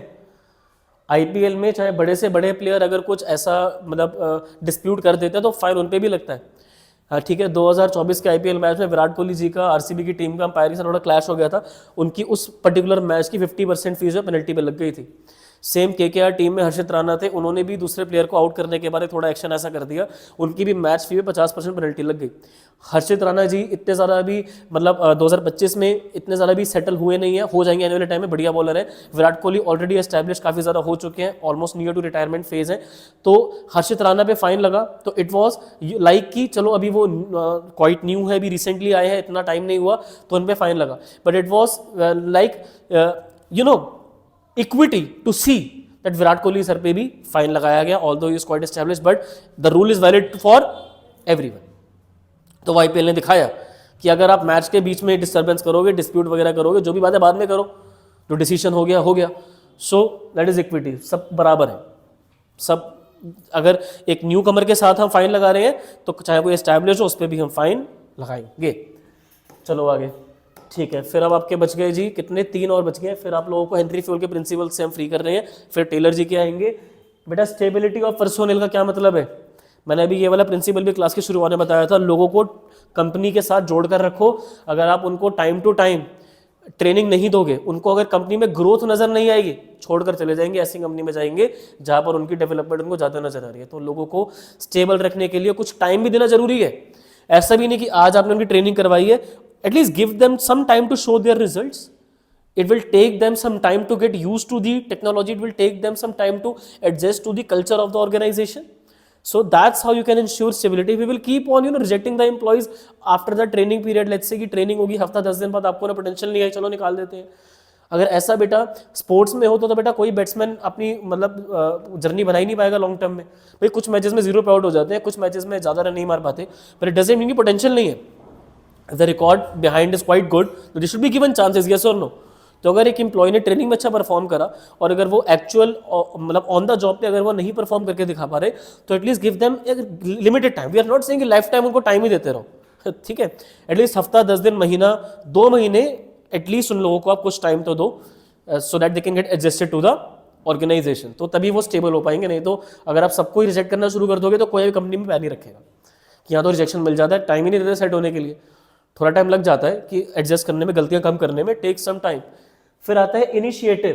भाई जो भी कुछ अच्छा इनिशिएटिव ले उसको रिवॉर्ड दो, राइट. ठीक है, जैसे मैंने भी गूगल का भी मैं एग्जाम्पल देता. गूगल क्रोम वॉज जैसे कि पूरा टीम यूनिट डायरेक्शन उन्होंने रखी सुंदर पिचाई ने. तो the plan was to introduce Google Chrome and the head was Sundar Pichai. So he implemented it quite well. And then initiative, Google के 2 वर्कर्स ने जाके सुंदर पिचाई जी को बोला कि आपका जो बर्गर का इमोजी है वो करेक्ट नहीं है. सबसे नीचे उसमें पैटी आ रही है, फिर ऊपर उसमें लेटस आ रहा है, ऐसा नहीं होता. ठीक है, पैटी बीच में आती है, सबसे नीचे नहीं आती है, तो वो चीज़ ज़रा ठीक करी जाए. और वो चीज़ जब उन्होंने इंप्लीमेंट करी तो उसका रिस्पॉन्स अच्छा आया. People started using the emoji more often and as a result उन्होंने उनकी जो एनुअल सेरेमनी होती है उसमें एम्प्लॉयज़ को रिवॉर्ड भी दिया for the same initiative, for the same suggestion that they give. तो जब आप एम्प्लॉयज़ को रिकॉग्नाइज करवाओगे कि उनके इनिशिएटिव का, उनके सजेशन का कंपनी को अच्छा रिस्पॉन्स मिला है, तो उनको उस चीज़ का आप रिवॉर्ड दो. रिवॉर्ड ज़रूरी नहीं है कि मॉनिटरी हो, उनको खाली रिकॉग्नाइजेशन भी दे दोगे, नोटिस बोर्ड में भी नाम लिखवा दोगे, तो भी उनको उसका रिस्पॉन्स मिल जाएगी. हमारे सजेशन से कुछ भला हुआ, हमें उसका रिकॉग्नाइजेशन मिल गया. That is initiative. Unity is strength. Spirit the corps. Replace करो आई को वी के साथ. आप टीम कंपनी में आ रहे हो तो आप सब एक हो. आप फुटबॉल मैच खेल रहे हो तो आप इंडिविजुअल नहीं हो, आप एक टीम हो. जब आप एक रेस्टोरेंट में काम कर रहे हो तो आप इंडिविजुअल नहीं हो, आप सब मिलकर एक टीम हो. मैं कोचिंग सेंटर पढ़ा रहा हूँ, मैं और बाकी टीचर यहाँ की टीम है. सो अगर एक बंदे से बेटा काम चलता होता तो बेटा बहुत कुछ हो जाता जिंदगी में, पर ऐसा होता नहीं है. टीम चाहिए होती है हर काम के लिए. मैं 1 सब्जेक्ट ले लूँगा, 2 सब्जेक्ट ज़्यादा से ज़्यादा मैं 3 ले लूँगा, टाइम निकलता है तो. इससे ज़्यादा मैं कितने सब्जेक्ट ले लूँगा बेटा. मैं पढ़ाने के अलावा और क्या क्या कर पाऊँगा. मैं ज़्यादा टेस्ट चेक कर दूँगा, पेरेंट के साथ मैं बात कर लूँगा, पर बेटा एकेडमी की क्लीनिंग वगैरह करना, यहाँ पर जो मटेरियल है उसकी मैनेजमेंट करना, वो सब चीज़ें मैं कैसे बेटा मेंटेन करूँगा. ठीक है, तो ultimately I can do my task up to a certain limit, but not everything I can manage. ठीक है, service of my printer, the papers that we need, examination sheets that we need, so we need staff for management of these things. So we are working as a team and we have assigned different duties, different staff. For like cleaning, for administrative services we have different staff. That is spirit de corps, like unity strength. मिलकर हम काम करते हैं ताकि बच्चों को जो हम टॉपिक पढ़ा रहे हैं वो समझ में, ओवरऑल रिस्पॉन्स उनका बढ़िया रहे. फिर बेटा जी हम बात करते हैं, ये तो हो गए आपके 14 प्रिंसिपल्स. ये हर कोई अप्लाई कर सकता है, घर में भी आपके अप्लाई हो सकते हैं, काफ़ी सारे प्रिंसिपल्स इसमें से. ठीक है, ओके जी. अब नाउ प्रिंसिपल्स आते हैं फ्रेडरिक विंस्लो टेलर के. मैंने बताया थोड़ी देर पहले कि आप इनको याद रखोगे. He was a mechanical engineer. अब both were engineer, Henry Fayol and F.W. Taylor. He was a mining engineer and he was a mechanical engineer. तो इनका E से याद रखो, मैकेनिकल इंजीनियर ये थे. Now he quite emphasized on the scientific management principles. इन्होंने बोला कि भाई हर चीज़ के पीछे साइंस है, हर चीज़ के पीछे साइंस है. कोई भी चीज़ आप जो मैनेजमेंट में लेते हो वो अल्टीमेटली हिट एंड ट्रायल से नहीं होनी चाहिए. आप पहले पूरी कैलकुलेशन करो, फिर अपने वर्कर्स को बोलो कि काम ऐसे होगा. ठीक है, कार को अगर आप बनाओगे अपनी फैक्ट्री में तो स्टेप नंबर 1 क्या होगा, स्टेप नंबर 2 उनको ट्राई एंड टेस्ट करो और फिगर आउट करो कि बेस्ट मेथड क्या है, सबसे बढ़िया तरीका क्या हो सकता है कार को असेंबल करने का. That is science, not rule of thumb. तो identifying the best method for every task in the organization is science, not rule of thumb. मतलब साइंस लगाओ, रूल ऑफ थंब क्या होता है कि कर लो या रहने दो या ठीक है, तो वो रूल ऑफ थंब है, वो मत करो. मैनेजमेंट रूल ऑफ थंब नहीं है, मैनेजमेंट एक साइंस है. हर चीज सोच समझ के करो, rather than blind faith, rather than hit and trial, rather than just thinking. It's logic, it's calculation, it's science. तो कौन सी मशीन आ रही है, क्यों आ रही है, क्या उसका नेट प्रेजेंट वैल्यू है, क्या उसका पेबैक पीरियड है, क्या उसकी लॉन्ग टर्म में आपकी वैल्यूएशन है, कितना आपको आरओआई देगी रिटर्न, तो वो सब चीज़ें कंसीडर करने के बाद जाके इन्वेस्टमेंट करो. Next is harmony not Discord. Management और वर्कर्स के बीच में कोऑपरेशन मेंटेन रहना चाहिए, शांति मेंटेन रहनी चाहिए. इस प्रिंसिपल को उन्होंने 2 पार्ट्स में बांट रखा है, एक हार्मनी नॉट डिस्कॉर्ड और एक कोऑपरेशन और इंडिविजुअलिज्म. बेटा पहले हम किसी के साथ अपनी कमिटमेंट ओरली करते हैं, ठीक है, कि हम ऐसे करेंगे, फिर हम उस पर लिव अप टू करते हैं, उसको हम फॉलो अप करते हैं। That follow up is cooperate करना, और that mutual agreement is harmony. सुख शांति से बातचीत करना बिना लड़ाई झगड़े करे, हार्मनी बेटा उस हम रिदम को बोलते हैं, उस हम ट्यून को बोलते हैं जो ऑर्केस्ट्रा में सारे वॉयलिन प्लेयर्स एक साथ निकल, दैट्स हार्मनी, मतलब सुनने में अच्छा लगता है। एंड दैट नॉट डिसएग्रीमेंट्स नहीं होने चाहिए कि नहीं ऐसे नहीं ऐसे नहीं, दैट इज डिसएग्रीमेंट। अब अल्टीमेटली इंडिया में अगर वर्कर्स स्ट्राइक पे जाते हैं तो वो बाहर बैठ जाते हैं, हमारी मांगे पूरी करो, हम काम ही नहीं करेंगे। वेयर एज वो लोग बेटा जापान में क्या करते हैं बेटा, वो लोग ना ब्लैक बैंड बांध लेते हैं और वो एक्स्ट्रा आवर्स काम करते हैं सिंपैथी के लिए, जब तक तुम हमारी वेजेस नहीं बढ़ाओगे हम तब तक एक्स्ट्रा काम करेंगे। तो वो शांति के साथ कोशिश करते हैं कि मेंटेन रहे उनका काम। तो that is harmony, how they try to maintain. ठीक है, तो वही लिखा कि वर्कर्स अगर वहाँ स्ट्राइक पे जाते हैं तो बेटा वो ब्लैक बैच बांध लेते हैं नॉर्मल वर्किंग आवर्स में, ताकि उनको ये लगे कि मैनेजमेंट अपने वर्कर्स अपने हक से एक्स्ट्रा वेजेस मांगते हैं, तो शांति के साथ काम उनका फिर सेट होता है। Whereas cooperation not individualism में ये कहा जाता है कि अगर वर्कर्स को बोला गया है कि तुम काम करो हम तुम्हें पैसे देंगे, तो काम पूरा होने के बाद पैसे दिए जाए। दैट इज कॉपरेशन और individualism which is quite related to the discipline in case of Henri Fayol. अगर आप अपने इंटरेस्ट से ज्यादा, इंडिविजुअल से ज्यादा प्रायोरिटी अगर दे रहे हो कंपनी को और एक दूसरे की इंपॉर्टेंस को समझ रहे हो, तो आप दो प्रिंसिपल फॉलो कर रहे हो हेनरी फ्योल के। कौन सा? एक आप फॉलो कर रहे हो इसके अंदर subordination of individual interest to general interest और डिसिप्लिन। वो दोनों प्रिंसिपल एक तरीके से इसके अंदर आ जाते हैं कॉपरेशन और इंडिविजुअलिज्म में, जो हार्मनी वाले की ही एक्सटेंशन है। अपनी बात आराम से सेटल कर लेना इज हार्मनी, और उस पर लिव अप टू करना, उसको फॉलो करना इज कॉपरेशन। कॉपरेशन होना चाहिए, इंडिविजुअलिज्म नहीं होना चाहिए कि वर्कर्स अपने बारे में सोच रहे हैं, मैनेजर अपने बारे में सोच रहे हैं। वर्कर बोल रहे हैं कि काम अल्टीमेटली हमें करना ना पड़े, हमें वेजेस ज़्यादा मिल जाए, ऐसा नहीं होगा। और मैनेजर्स ये चाहते हैं कि तुम काम ज़्यादा करो और तुम्हें पैसे कम मिले, तो वो क्या चाह रहे हैं? Individualism. It can not work that way. So what do we need? We need cooperation, कि दोनों मिलकर कॉपरेट करें और एक कॉमन कंक्लूजन पर आए कि हम वेजेस बढ़ा देंगे, अब एक्स्ट्रा काम करो, और टाइम आने पर उनकी वेजेस को वो बढ़ाएं। That is cooperation. फिर बेटा आता है development of each and every person. आखिरी प्रिंसिपल है ये एफ.डब्ल्यू. टेलर का, कम प्रिंसिपल उन्होंने दिए। हेनरी फ्योल जी के 14 प्रिंसिपल्स थे, टेलर जी के खाली 4 प्रिंसिपल है। तो टेलर जी का आखिरी प्रिंसिपल ये है कि जो एम्प्लॉय आपकी कंपनी में काम करने के लिए आ रहा है उसको उसकी मैक्सिमम एफिशिएंसी तक लेकर जाओ। बेटा अगर कोई वर्कर आपकी कंपनी में आया और उसकी सुपरवाइजिंग स्किल्स अच्छी हैं तो उसको थोड़े टाइम रेगुलर ट्रेनिंग दे के आप क्लरिकल पोजीशन तक आप लेकर जा सकते हो, क्लर्क उसको बना सकते हो, या आप उसको इवन सुपरवाइजर तक लेकर जा सकते हो if his managing skills are good. तो उसको ट्रेनिंग दो, उसकी डेवलपमेंट करो, वर्कर्स को नई टेक्नोलॉजी पे काम करना सिखाओ, so that they can get to that level जहाँ तक वो डिजर्व करते हैं। सो अपने एम्प्लॉयज़ को आप असिस्टेंट प्रोडक्शन मैनेजर अगर आया आपकी कंपनी में और वो रिटायर भी उसी डेजिग्नेशन पे हो रहा है, तो क्या दिया आपकी कंपनी ने उसको सैलरी के अलावा? करियर की ग्रोथ तो दी नहीं। सो आप उसकी डेवलपमेंट करो सो दैट इन फ्यूचर वो और आगे बढ़े। That is development what Taylor believe, कि जो भी लोग काम करने के लिए आए टाइम टू टाइम ट्रेनिंग देकर उनकी करियर ग्रोथ आप एडवांसमेंट करो, ऐसे सेमिनार्स कंडक्ट करवाओ, ऐसी ट्रेनिंग दो on the job of the job, जिससे उन्हें करियर में उनकी डेवलपमेंट नजर आए। टेक्निक बड़ी सिंपल है, ठीक है, प्रिंसिपल्स थोड़े से एक्सटेंडेड थे, टेक्निक्स बड़ी सिंपल है, वो भी इसमें आएगी। फंक्शनल फोरमैनशिप, सिंप्लीफिकेशन, स्टैंडर्डाइजेशन, सारी की सारी एफ.डब्ल्यू. टेलर सर की दी गई टेक्निक है।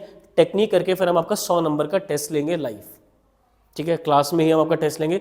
रजिस्टर्स ऑफलाइन वाले स्टूडेंट्स ने अपने डेस्क पे रखे हुए हैं, जो बच्चे ऑनलाइन लेक्चर देख रहे हैं रजिस्टर अपने साथ रखो, बहुत जल्दी हम टेस्ट शुरू करेंगे टेक्निक डिस्कस करने के बाद। Technique number 1, functional foremanship. Foreman कौन होते हैं? सुपरवाइजर होते हैं, मैनेजर्स होते हैं जो अल्टीमेटली वर्कर्स को मैनेज करते हैं, बॉटम लाइन पे जो मतलब फोरमैन होते हैं।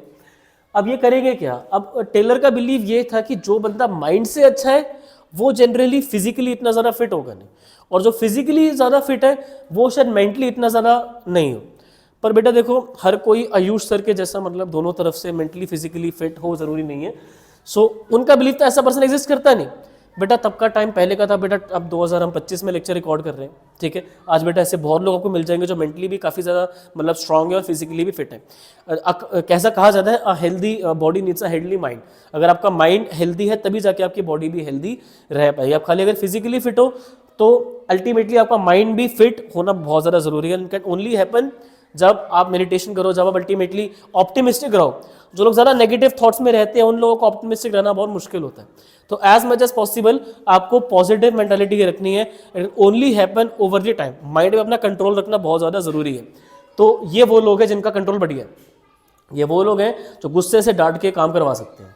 तो ये प्लानिंग वाले कौन लोग हैं, इनकी बेटा शॉर्ट फॉर्म है DIRT, DIRT, डिसिप्लिनेरियन, जो कंपनी के बेटा रूल सेट करेगा कि अल्टीमेटली बेटा बाहर ना शोर हो रहा है, गेट बंद कर दो प्रथम एक बार, या देव आप कर दो, आप इस चेयर पे हो ना, हाँ प्रथम को उठने में टाइम लगेगा, 12 भी किसी स्कूल की छुट्टी हुई है, ये बच्चे निकल के यहाँ से शोर कर रहे हैं। Perfect,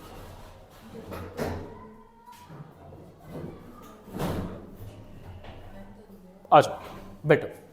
so coming back to the topic, planning in charge में कौन कौन लोग आ जाएंगे जो प्लानिंग का ध्यान रखेंगे? 4 लोग हैं। डिसिप्लिनेरियन, जो डिसिप्लिन कैसे मेंटेन होना है, किस टाइम पर वर्कर्स हैं, किस टाइम पे इनको ऑफ होगा, तो वो सब चीजें ये सेट करेंगे। इंस्ट्रक्शन कार्ड पर क्या करेंगे, वर्कर्स को डेली रूटीन समझाएंगे कि आपको ये काम करना है, उनको एक कार्ड दे देंगे, इंस्ट्रक्शन कार्ड क्लर्क ये करेगा क्या कि वर्कर सुबह सुबह आया, उसको एक कार्ड पकड़ा दिया, ये तरह आज का काम है, that is what instruction card clerk will be performing at his task. तीसरा बंदा होगा रूट क्लर्क, किसी भी इंप्लॉय को अगर वर्कर को काम करने में दिक्कत आ रही है तो वो जाके इनसे पूछेगा कि सर मुझे काम करने में दिक्कत आ रही है, मुझे समझाओ कि ये काम कैसे होगा, तो ये उनको डायरेक्शन बताएंगे। टाइम एंड कॉस्ट क्लर्क, किसी भी काम को करने में समय कितना लगेगा और पैसा कितना लगेगा, तो वो ये डिसाइड करेंगे कि अगर मटेरियल आना है मार्केट से तो कितनी कॉस्ट में आएगा, जो एक यूनिट जो प्रोड्यूस हो रही है सिंगल यूनिट की कितनी कॉस्टिंग आएगी, वो ये डिसाइड करेंगे, काम कितने समय में होगा और कितनी कॉस्ट में होगा। तो मतलब इन लोगों का सारा पेपर वर्क है, क्या रूल सेट होंगे वो डिसिप्लिनरियन देखेगा, क्या वर्कर से काम करवाना है वो ये लिख के देगा, काम कैसे होगा उनका सही तरीका क्या, जैसे कॉस्ट कम से कम आए वो रूट क्लर्क देखेंगे, और कितने समय में और कितने खर्चे में काम होना है वो टाइम एंड कॉस्ट क्लर्क देखेंगे। तो ये इनकी शॉर्ट फॉर्म होगी DIRT डॉट। फिर बेटा जिन लोगों को काम थोड़ा स्पीड से करवाना है जल्दी में, वो ये डिपार्टमेंट के लोग हैं जो किसके अंडर में आएंगे, चारों, प्रोडक्शन इंचार्ज, प्लानिंग इंचार्ज इन चारों को सुपरवाइज करेगा और ये चारों वर्कर्स को सुपरवाइज करेंगे, प्रोडक्शन इंचार्ज इन चारों को सुपरवाइज करेगा और ये चारों भी वर्कर्स को सुपरवाइज करेंगे। अब ये चारों में कौन कौन है, सबसे पहले बेटा आता है स्पीड बॉस, जिसका काम क्या, जाके चिल्लाएगा जल्दी जल्दी जल्दी जल्दी, ये स्पीड बॉस का काम है, स्पीड से काम करो स्पीड से, ठीक है। तो ये इस चीज़ के इनको पैसे मिलते थे, ठीक है। इनको करना क्या होता है, जा जाके चलाना होता है, जल्दी बहुत देर हो रही है तेज, that is what speed boss did. And then is inspector, बेटा ये पुलिस वाले इंस्पेक्टर नहीं है जो चालान काटेंगे, ये इंस्पेक्टर हैं जो क्वालिटी देखेंगे सामान की, इंस्पेक्शन करेंगे ना कि भाई सामान अच्छी क्वालिटी का है नहीं, ऐसे चल रहे हैं, सही है क्वालिटी, सही है, इस चीज़ के भी इनको पैसे मिलेंगे। तो खाली क्वालिटी देखनी है कि हाँ सामान की quality up to the mark होनी चाहिए, कंपनी का नाम होता है अभी क्वालिटी के साथ। फिर आता है रिपेयर बॉस, कोई दिक्कत परेशानी किसी मशीन टूल में आ जाएगी तो वो ये बंदे ठीक करेंगे। गैंग बॉस, बेटा ये गैंग के लीडर हैं, जैसे बेटा पुराने टाइम में क्या होता है वर्कर्स की ना लड़ाई हो जाती थी, तो ये उनके हेड है, ये बेटा जाके उनको मारेंगे पीटेंगे उनके साथ जाके, ये उनको लीड करेंगे कि कैसे पंच मारना है, कैसे बेटा किक, बेटा ये काम नहीं है गैंग बॉस का। गैंग बॉस का बेटा काम खाली इतना था, टूल्स अपनी जगह पर होने चाहिए, जैसे कि ऐसा समझ लो कि काउंटर है, पीछे एक शेल्फ बना हुआ है और यहाँ पर गैंग बॉस खड़ा हुआ है, वर्कर आया, टूल उसने बोरो करा, जाके यूज़ करा और टूल लाके वापस किसको देगा, वो गैंग बॉस को। और कोई टूल अगर कहीं प्लेस पर नहीं है, मिसिंग है, तो वो गैंग बॉस की रिस्पॉन्सिबिलिटी है उनको देखना कि टूल कहाँ मिसप्लेस हुआ, ठीक है।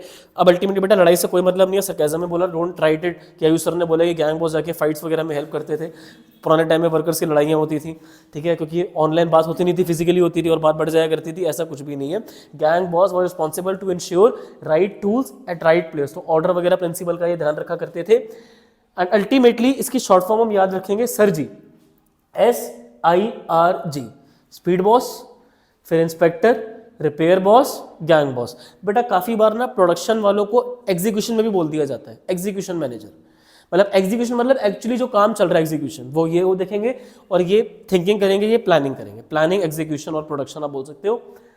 अब आप सोचो, आप एक वर्कर हो उस टाइम पे, अब काम कर रहे हो और आपने गलती से अपने मटेरियल डाला, आपने अपने पीछे देखा ये 8 के 8 खड़े हुए हैं, ठीक है, repair boss, speed boss, inspector, disciplinarian, काम कर पाओगे? इसीलिए मुझे कहना नहीं चाहिए टेक्निक इतनी चली नहीं, क्योंकि इसमें हेनरी फ्यूल साहब ने जो कहा था यूनिटी ऑफ कमांड में वॉलेट हो रहा है, एक वर्कर उसको डिसिप्लिनरी भी आके डांट रहा है, इंस्पेक्टर भी आके बोल रहा है, रूट क्लर्क अलग बोल रहा है, गैंग बॉस अलग बोल रहा है, तो बड़ी दिक्कतें होती थी। इस टेक्निक को अप्लाई मतलब अच्छी है कि आपने काम को डिवाइड, डिवीजन ऑफ वर्क यहाँ पर हो रहा है, हेनरी फ्यूल ने कहा काम को डिवाइड करो, वो एब्सोल्यूट लीडर ने यहाँ पर करा, but unit of command follow नहीं हो पाया क्योंकि यहाँ पे ऑर्डर देने वाले 8 लोग आपके सर पे खड़े हैं और ऊपर से ये दोनों भी कभी भी ऑर्डर देने आ जाएंगे।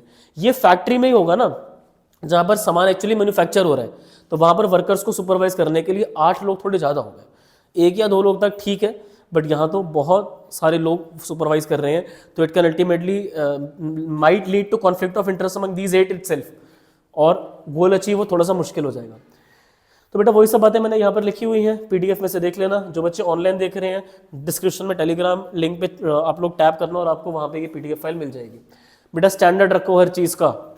अब अगर सपोज करो मैं ये बॉटल बनाता हूँ तो बेटा मेरी हर इस बॉटल का साइज बिल्कुल सेम होना चाहिए, क्वालिटी सेम, वरना ऐसे नहीं कि एक दुकान पर मेरी बॉटल अच्छी मतलब क्वालिटी की है, दूसरी दुकान पर खराब क्वालिटी की है, मेरा कंपनी का ब्रांड नेम नहीं फिट हो पाएगा। बेटा किसी भी कंपनी का मोबाइल डिवाइस ऑनलाइन लो ऑफलाइन लो किसी भी प्लेटफॉर्म से लो, क्वालिटी शेप साइज सब कुछ सेम मिलेगा। बेटा इतना महंगा सामान क्यों ले रहे हो, चिप्स का पैकेट ले लो, चॉकलेट ले लो, ठीक है। आप किसी भी कंपनी की चॉकलेट एक दुकान से लो, ऑनलाइन या ऑफलाइन लो, सेम ही आएगी साइज शेप, तो इसको हम क्या बोलते हैं, सैनिटाइजेशन।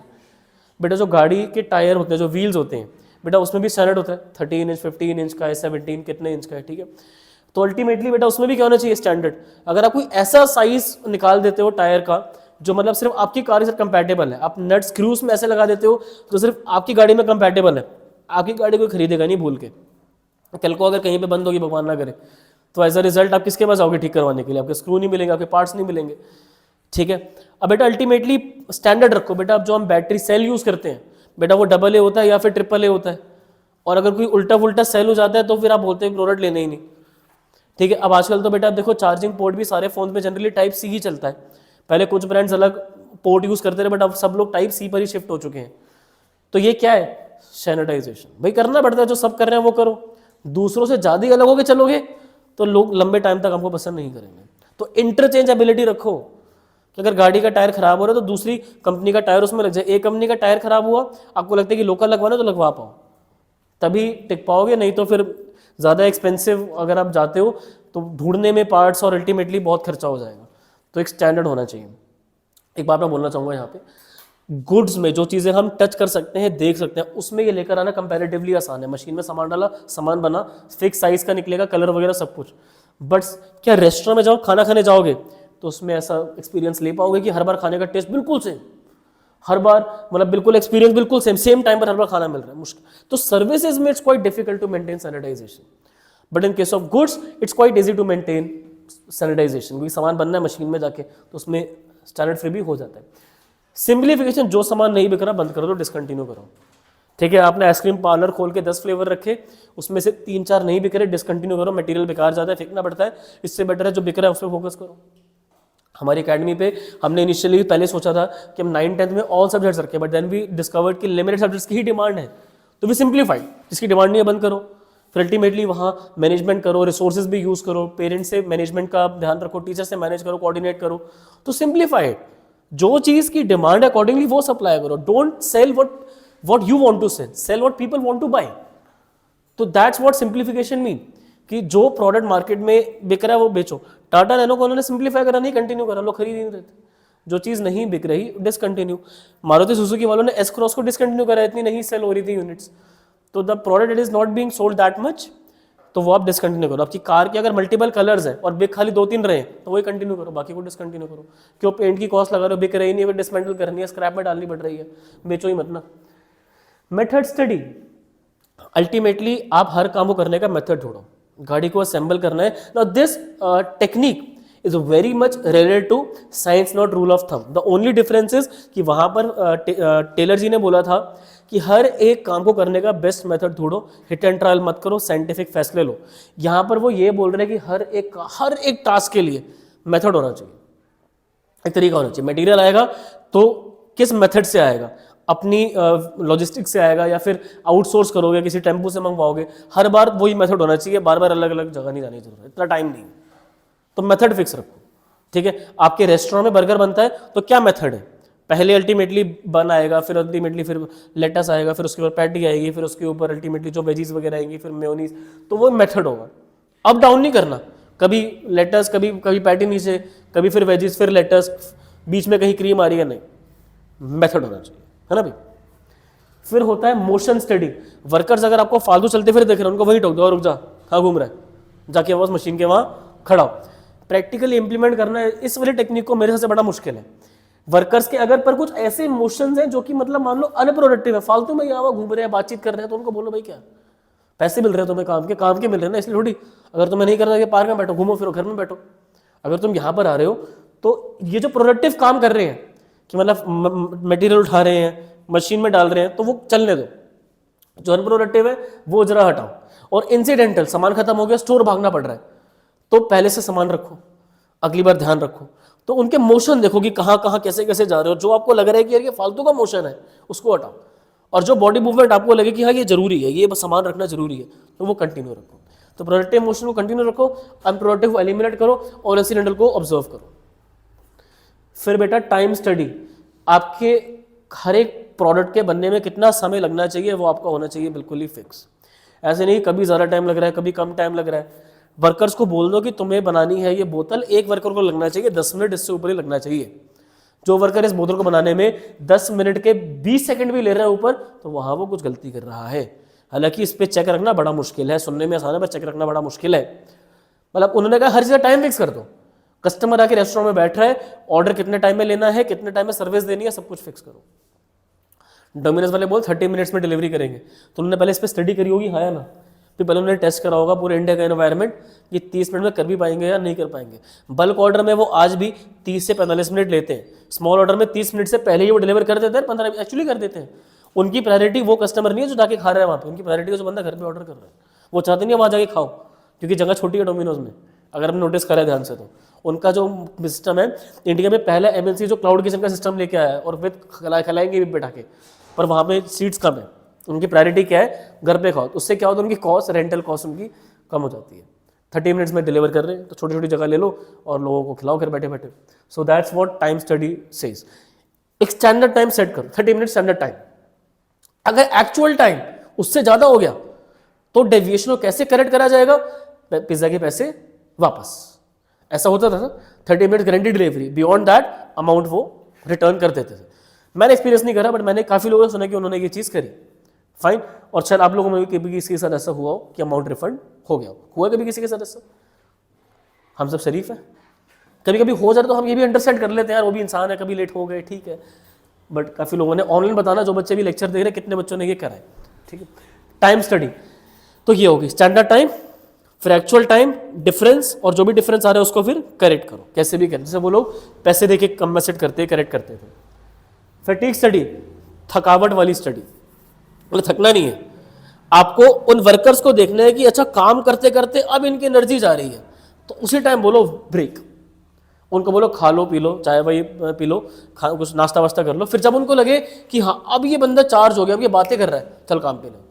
आप इस चीज़ को रेगुलरली क्या करो, ऑब्जर्व करो। और जब आपको लगे कि हाँ अब वर्कर फिर से अपनी एनर्जी लूज कर रहा है, फिर से क्या रख दो, ब्रेक। और फिर उसको थोड़ा दो टाइम, जब वो सेट हो जाए फिर उससे काम करवाओ। तो ऐसा आप स्टडी करो हफ्ता 10 दिन, फिर एक फिक्स टाइम कर दो। 11 बजे का इंटरवल है भाई, 11:30 में फिर से काम करोगे, 3 बजे का आफ्टरनून लंच है, 3:30 बजे दोबारा काम करोगे, 5:30 बजे ट्री ब्रेक है, 5:45 बजे दोबारा काम करोगे। तो ऐसा कुछ आप पहले ऑब्जर्व करो, पहले अपने मन से नहीं कि चलो ये रेस्ट इंटरवल, ये टाइम, ऐसे नहीं। पहले ऑब्जर्व करो कि वर्कर कब थक रहे हैं। एक्चुअली पता है वर्कर्स ना, टेलर जी की इन टेक्निक जो हम पढ़ रहे हैं, वर्कर इतने ज़्यादा फेडअप हो गए थे कि उनको डेथ थ्रेट देने शुरू कर दिए टेलर को कि हम कोई मशीन थोड़े, तुम एक्सपेरिमेंट करे जा रहे हो। कभी आके हमारे मोशन देखते हो कि हम यहाँ जा रहे हैं, हम वहाँ जा रहे हैं, कभी तो हमारा टाइम नोटिस कर रहे हो, कभी तुम ये देख रहे हो हम कब थक रहे हैं। तो टेलर ने ना वर्कर्स के साथ एक्चुअली बेटा बहुत मिसबिहेव करा, और उन्होंने बहुत मतलब मैं क्या बताऊँ, बहुत ज़्यादा उन पर क्रूअल तरीके से एक्सपेरिमेंट कर करके जाके उन्होंने ये टेक्निक और प्रिंसिपल लिखे हैं। हालांकि हेनरी फ्यूल का इतना हिस्ट्री में बताया नहीं कि उन्होंने इतने क्रूअल तरीके से उन्होंने एक्सपेरिमेंटेशन करी, तब जाकर उन्होंने अपनी थ्योरी लिखी। बट आप लोग खुद सोच लो कि ये सब चीज़ें उन्होंने ऑब्जर्व करने के बाद, बेटा ये आसान है क्या लिखना? पहले पूरा उन्होंने नोटिस करा कि रेस्ट इंटरवल का क्या टाइम होगा, कितना ड्यूरेशन होगा, और कितनी फ्रीक्वेंसी होगी, कितने ब्रेक देने हैं। तो ये सब चीज़ें उन्होंने देखी, तब उन्होंने ये सब चीज़ें लिखी कि हर जगह के हिसाब किताब अलग है। तो देखो वर्कर कब थक रहे हैं, किस टाइम पे ब्रेक देना है, कितनी बार फ्रीक्वेंसी की होगी इंटरवल की, तो वो सब फैटीग स्टडी में आपका आ जाएगा। आखिरी टेक्निक, फिर बेटा जी 100 नंबर का पेपर मैं आप लोगों का अभी लूँगा। ऑनलाइन वाले बच्चे रजिस्टर पेन लेकर रेडी रखें, और ऑफलाइन वाले बच्चे अपने हाथों में ज़रा पेन रखें। तो ये टेक्निक खत्म होते हम शुरू कर देंगे। डिफरेंशियल पीस वेज, जो बंदा ज़्यादा अच्छा काम करेगा उसके वेजेस आप ज़्यादा रखो, जो बंदा खराब काम करेगा उसको पैसे काटो। तो डिफरेंट पीस के हिसाब से वेजेस मिलेंगे, डिफरेंशियल पीस वेज, अलग प्रोडक्शन तो अलग पैसा।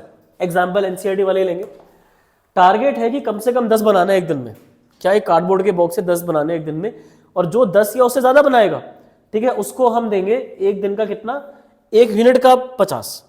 तो अगर किसी वर्कर ने 11 बनाया तो उसका 1 यूनिट का कितना बनेगा, 50। तो बेटा 550 रुपये, समझ में आता है सबको।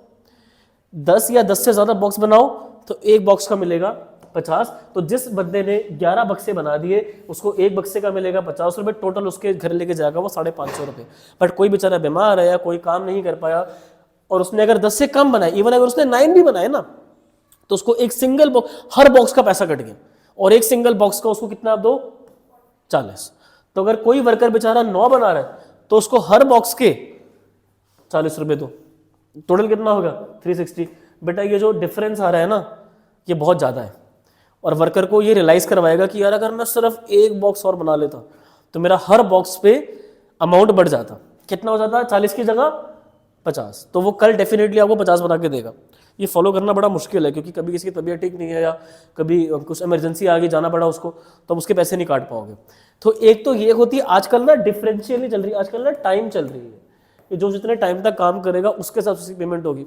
ये टेलर जी ने दी नहीं, ये ओवर द टाइम अपने आप ही आ गई, 4 घंटे काम के पैसे कम, 6 घंटे काम के पैसे ज़्यादा। तो वो टेक्निक आजकल चल रही है। तो डिफरेंट पीसेस रखना is quite difficult in reality. हाँ जी, so welcome to the round of questions all of you. Register pen आपके हाथ में, you will be given only 3 seconds to give the correct answer after I read the question. I will be counting 1, 2 and 3. Once I read the question, अगर किसी अगर pen नहीं है तो बेटा फोन में कर सकते हो, कोई दिक्कत नहीं है, या पेंसिल ले सकते हो आप लोग, कोई दिक्कत नहीं है, फोन में ले लो, फोन कर लो, कोई दिक्कत नहीं है।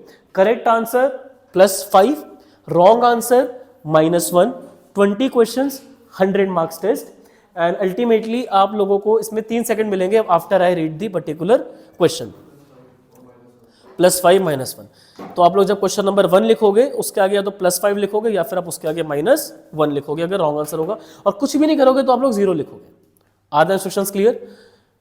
अनअटेम्प्ट 0, attempt +5 correct, -1 wrong. Are all of you ready? सब तैयार है बेटा जी, शुरू कर सकते हैं। क्वेश्चन नंबर 1 आता है आपकी स्क्रीन पे। According to the technique of scientific management, कौन सी टेक्निक के बारे में जी बात करी जा रही है, जो हमने अभी भी पढ़ी, differential piece wage system. How much more will a worker, मैं आप लोगों के लिए, क्योंकि 30 सेकंड है, कैलकुलेशन मैं कर दूंगा, 3 सेकंड है ना, कैलकुलेशन मैं कर दूंगा, फिर आप लोग मुझे करेक्ट आंसर 3 सेकंड के अंदर अंदर बताओगे, ठीक है। According to technique scientific management, how much more a worker making, कितने यूनिट बनाए, 60।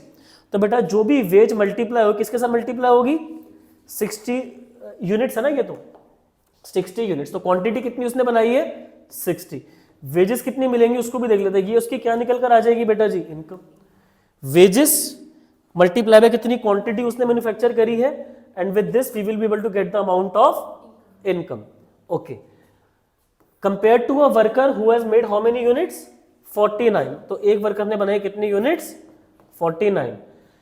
If the standard output per day is 50, कम से कम कितना बनाना है एक दिन में, 50। तो बेटा ये तो स्टैंडर्ड पर है, उससे ऊपर ही है, पर ये बंदा क्या है, बिलो स्टैंडर्ड, जितना उन्होंने सेट करा था, ठीक है। अगर उन्होंने बोला कि स्टैंडर्ड वाले को मिलेगा कितना, 75 रुपए एक यूनिट के हिसाब से, तो बेटा इसको कितने के हिसाब से मिलेगा, 75 के हिसाब से। और जो बेचारा स्टैंडर्ड पे नहीं बना पा रहा उसको कितना मिलेगा, 65 के हिसाब से। तो बेटा ये हो जाएगा 4500 और ये हो जाएगा आपका 3185। तो बेटा आपको ये बताना है कि इसमें से कितना डिफरेंस आ जाएगा दोनों वर्कर्स की इनकम में, ठीक है। 3 सेकेंड्स। बेटा एक रिक्वेस्ट मेरी ऑफलाइन स्टूडेंट से मत बोलो, सिर्फ नोट डाउन कर लो, करेक्ट आंसर मैं बता दूंगा। बेटा डिफरेंस करोगे तो इसमें आपका आ जाएगा 1315 का दोनों की इनकम में डिफरेंस निकल के आ रहा है। Are we clear with this question? तो बेटा जो बंदा 60 बना रहा है वो घर लेकर जाएगा कितना, 4500। जो बंदा 49 बना रहा है वो घर कितना लेकर जाएगा, 3185। बट दोनों की इनकम में 1315 रुपए का कुछ का फर्क निकल कर आएगा। That will make this worker realise कि ये थोड़ा सा क्या था, इनएफिशिएंट था। Are we ready for the second question? I believe first question में तो सब बच्चों का स्कोर अच्छा रहा होगा। सेकंड क्वेश्चन ये कहता है बेटा जी फ्लेवर्स ऑफ साउथ एक फेमस चेन है साउथ इंडिया के अंदर, it believes in complete cooperation होना चाहिए लेबर में और मैनेजमेंट में। Its management encourages the employees for constructive suggestions. वो बोलते हैं कि सजेशंस दो, हम तो चाहते हैं कि आप सजेशंस दो। कौन बोलते हैं? मैनेजमेंट। किसके सजेशन लेना चाहते हैं? वर्कर्स के suggestions they want to take. They take their employees into confidence. तो कोई भी फैसला लेने के पहले वो अपने एम्प्लॉइज से एडवाइस लेते हैं, कॉन्फिडेंस में लेते हैं हर डिसीजन के लिए।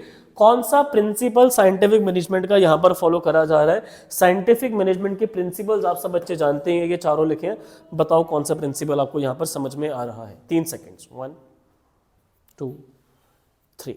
ओके, सो जिन बच्चों ने बेटा पिक करा कॉपरेशन, प्लीज रिकॉर्ड +5। जिन बच्चों ने कोई भी पिक नहीं करा, प्लीज रिकॉर्ड 0। जिन बच्चों का कोई गलत ऑप्शन पिक हुआ, प्लीज रिकॉर्ड -1। सो यहाँ पर तो बेटा अल्टीमेटली सजेशन वाली बात आ गई, और अल्टीमेटली वो उनको डिसीजन में भी इन्वॉल्व कर रहे हैं। तो वो अपने बारे में नहीं सोच रहे, they are not into individualism, they are into cooperation. So we will go with, इसमें किससे जाएंगे? कॉपरेशन और इंडिविजुअलिज्म के साथ हम जाएंगे। Just a second. ऑलराइट, तो सेकंड क्वेश्चन का करेक्ट आंसर हमारा आया था कॉपरेशन, क्योंकि वर्कर्स को वो सजेशंस के लिए भी इंक्लूड कर रहे हैं, उनकी एडवाइस भी ले रहे हैं। तो clear cut answer option 2 is the correct one. ठीक है जी, चलेंगे हम नेक्स्ट क्वेश्चन के साथ। टेलर ने कंप्लीट मेंटल रेवोल्यूशन के लिए बोला मैनेजर्स और वर्कर्स के लिए। मेंटल रेवोल्यूशन मतलब कि मैनेजर्स को इंपॉर्टेंस रियलाइज होनी चाहिए वर्कर्स की, और वर्कर्स को इंपॉर्टेंस रियलाइज होनी चाहिए मैनेजर्स की। It meant that management and workers should transform there thinking, positive होनी चाहिए एक दूसरे की टुवर्ड्स थिंकिंग उनकी। Management should share the gains of the company, managers को अपने जो शेयर्स हैं, मतलब जो प्रॉफिट्स हैं, वो शेयर करने चाहिए वर्कर्स के साथ अगर प्रॉफिट हो रहा है तो। At the same time workers should work hard and be willing to embrace the change for good of the company. तो वर्कर को भी होना चाहिए कि यार मैं अच्छे से काम करूं और कंपनी का बेनिफिट हो। तो कौन सा इसमें साइंटिफिक मैनेजमेंट का प्रिंसिपल आप लोग देख पा रहे हो? तो प्लीज अटेम्प्ट इट। सो बेटा इसमें अल्टीमेटली जो करेक्ट आंसर होगा it will be harmony not Discord. सुख शांति के साथ वो लोग यहाँ पर काम करना चाहते हैं। मैनेजर चाहते हैं कि एक्स्ट्रा पैसे हो तो हम शेयर करेंगे, वर्कर्स बोल रहे हैं हम एक्स्ट्रा काम करने के लिए रेडी हैं, तो वो पीस के साथ चीज़ें सॉल्व कर रहे हैं rather than any dispute. So we will go with harmony not discord. Correct answer +5 record कर लीजिए। ऑप्शन नंबर सी उसमें करेक्ट है। नेक्स्ट, संगीता जी गई स्माइल डेंटल क्लिनिक में और वहां जाके उन्होंने ट्रीटमेंट करवाया अपने दांत का। उन्होंने देखा कि रिसेप्शन पे सीट थी, ठीक है, वहां पे डेस्क था, हर चीज की सही प्लेस थी, डेंटल इंस्ट्रूमेंट्स अपनी जगह पर साफ सुथरे तरीके के साथ रखे हुए थे, ट्रे में जो यूज्ड वाले थे वो स्टरलाइज्ड होके रखे गए थे। दे वर अ स्टरलाइज्ड एरिया में रखे हुए थे, हुए नहीं है अभी। There was a fixed place for everything, हर चीज की सही जगह थी और वहां पर वो चीज अवेलेबल भी थी। कोई डिस्टर्बेंस नहीं थी काम में डेंटिस्ट के, और वो अपने अच्छे से काम कर रहा था ताकि एफिशिएंसी ज्यादा ज्यादा है। कौन सा प्रिंसिपल इसमें से आपको वहां पे फॉलो होता हुआ नजर आ रहा है? आई बिलीव ये तो बहुत डायरेक्ट क्वेश्चन है, आप लोगों का correct answer within the third line ही आ जाना चाहिए था। Principle of order is there. And अगर हम स्पेसिफिकली जाएं तो बेटा यहाँ पर मटेरियल ऑर्डर ज्यादा फॉलो हो रहा है, हर चीज हर जगह पर फिक्स है, there is a right place for everything, ठीक है। So it is material order. Is it understood to all of you? किसी बच्चे को कोई दिक्कत परेशानी? परफेक्ट। सो 3-4 क्वेश्चन अभी तक कर चुके हैं। We'll go with the 5th one. Vidya public school काफी पॉपुलर स्कूल है नागपुर में। मैनेजमेंट ने रिसेंटली बीएसटी के टीचर वहां पर अपॉइंट करे हैं, श्वेता जी 12th और 11th दोनों क्लासेस को पढ़ाने जा रही है और उनकी मंथली सैलरी है 50,000। खुश नहीं है, बोल रही है कि यार ये फेयर नहीं है, बाकी स्कूल्स में तो जो सैलरी दी जा रही है वो तो 70,000 रुपये, आप मुझे दे रहे हो 50,000। तो कौन सा यहाँ पे प्रिंसिपल वॉलेट करा जा रहा है? श्वेता जी को मिल रहे हैं 50, बाकी स्कूल्स दे रहे हैं 70, तो कौन सा प्रिंसिपल वॉलेट हो रहा है? 3 seconds. So the correct answer is clear cut remuneration. अगर मैं इसी क्वेश्चन में ये डाल देता कि एक फीमेल है और एक मेल है, फीमेल की सैलरी जो है वो कम है, मेल की ज़्यादा है, तो उस केस में हम इक्विटी को पिक करते, पर यहाँ पे श्वेता जी के बारे में ही बात करी जा रही है और कॉम्पिटिटिव इन्वायरमेंट के बारे में बात करी जा रही है। सैलरी इज नॉट कॉम्पिटिटिव, जो बाकी इंस्टीट्यूशंस में है और जो इस इंस्टीट्यूशन में है, तो रेम्यूनरेशन इज नॉट फेयर। तो will go with option B. I hope यहाँ तक आपका स्कोर, अगर बेटा पांचों क्वेश्चन सही है तो आपको 25 बन चुका होगा।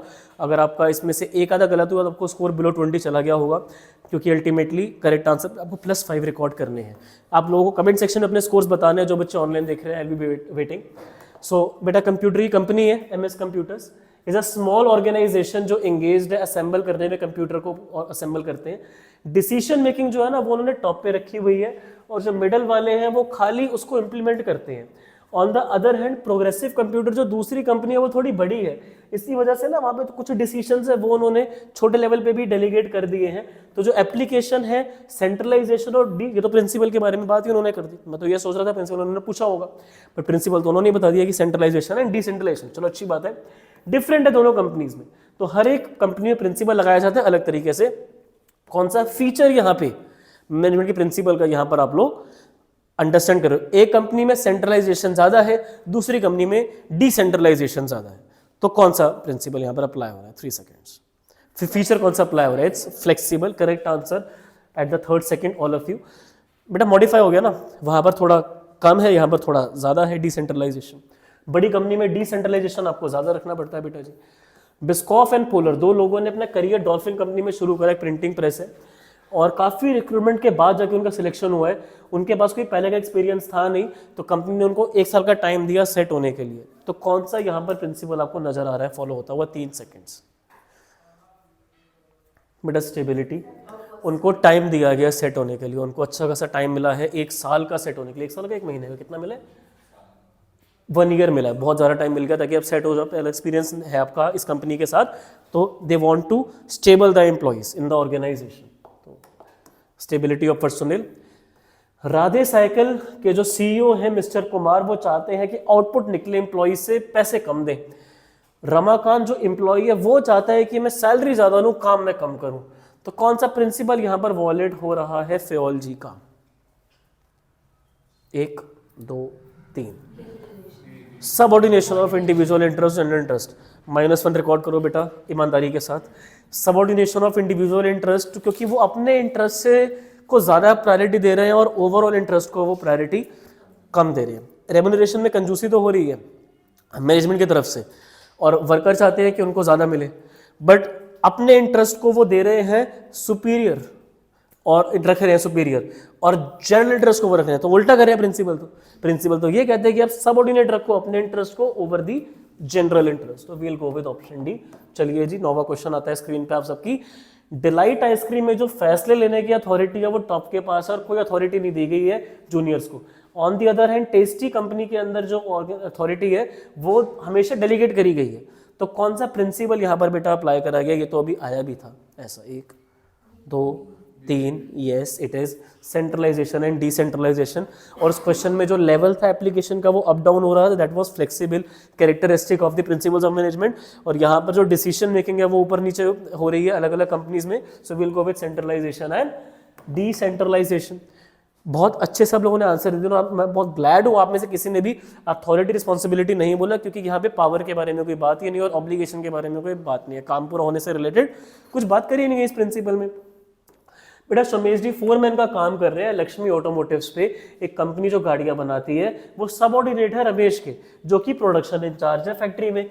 सोमेश इंचार्ज है टाइमली और एक्यूम, तो मतलब अल्टीमेटली टाइम क्लर्क हो जाएंगे वर्कर्स का। और भी 3 फोरमैन हैं अंडर नरेश, ये कोई और हो गए, ये वाले प्लानिंग में चले गए, वो प्रोडक्शन में थे, ये प्लानिंग में है। ईच ऑफ द 8 फोरमैन, तो टोटल 8 फोरमैन है अलग अलग एरियाज में जो वर्कर्स को ऑर्डर देते हैं अपने अपने काम के। तो कौन सी टेक्निक बेटा यहाँ पे फॉलो करी जा रही है? इससे ज़्यादा हिंट्स तो दिए जा ही नहीं सकते। 1 2 3। बेटा चिल्लाओ मत, आंसर जो बच्चे ऑनलाइन सुन रहे हैं वो बच्चे फिर वो चीटिंग कर लेंगे। सो फंक्शनल फोरमैनशिप यहाँ पर फॉलो करी जा रही है। 8 फोरमैन यहाँ पे काम करें। It's really good if you know the answer, just record a +5, that is more than enough. Question number 11 पे आएंगे। बेटा हेनरी फ्यूल अभी हमें पता है कौन थे। बेटा वॉवल्स होते हैं A E I O U। मैंने क्या बताया था? ई के बाद क्या आता है वॉवल्स में? आई। ठीक है, तो हेनरी फ्यूल ई के बाद क्या आएगा? आई। तो इस वाले आई से आप ये वाला आई याद रख सकते हो। इतना लंबा याद नहीं करना तो वैसे याद रख लो। हेनरी फ्यूल माइनिंग, एवोल्यूट टेलर मैकेनिकल। बस 2 मिनट्स में आप फ्री हो रहे हो, नॉट मोर देन दैट। खत्म हो गया, छोटे छोटे क्वेश्चन ही हैं, पहले हमने बड़े बड़े डिस्कस कर लिए।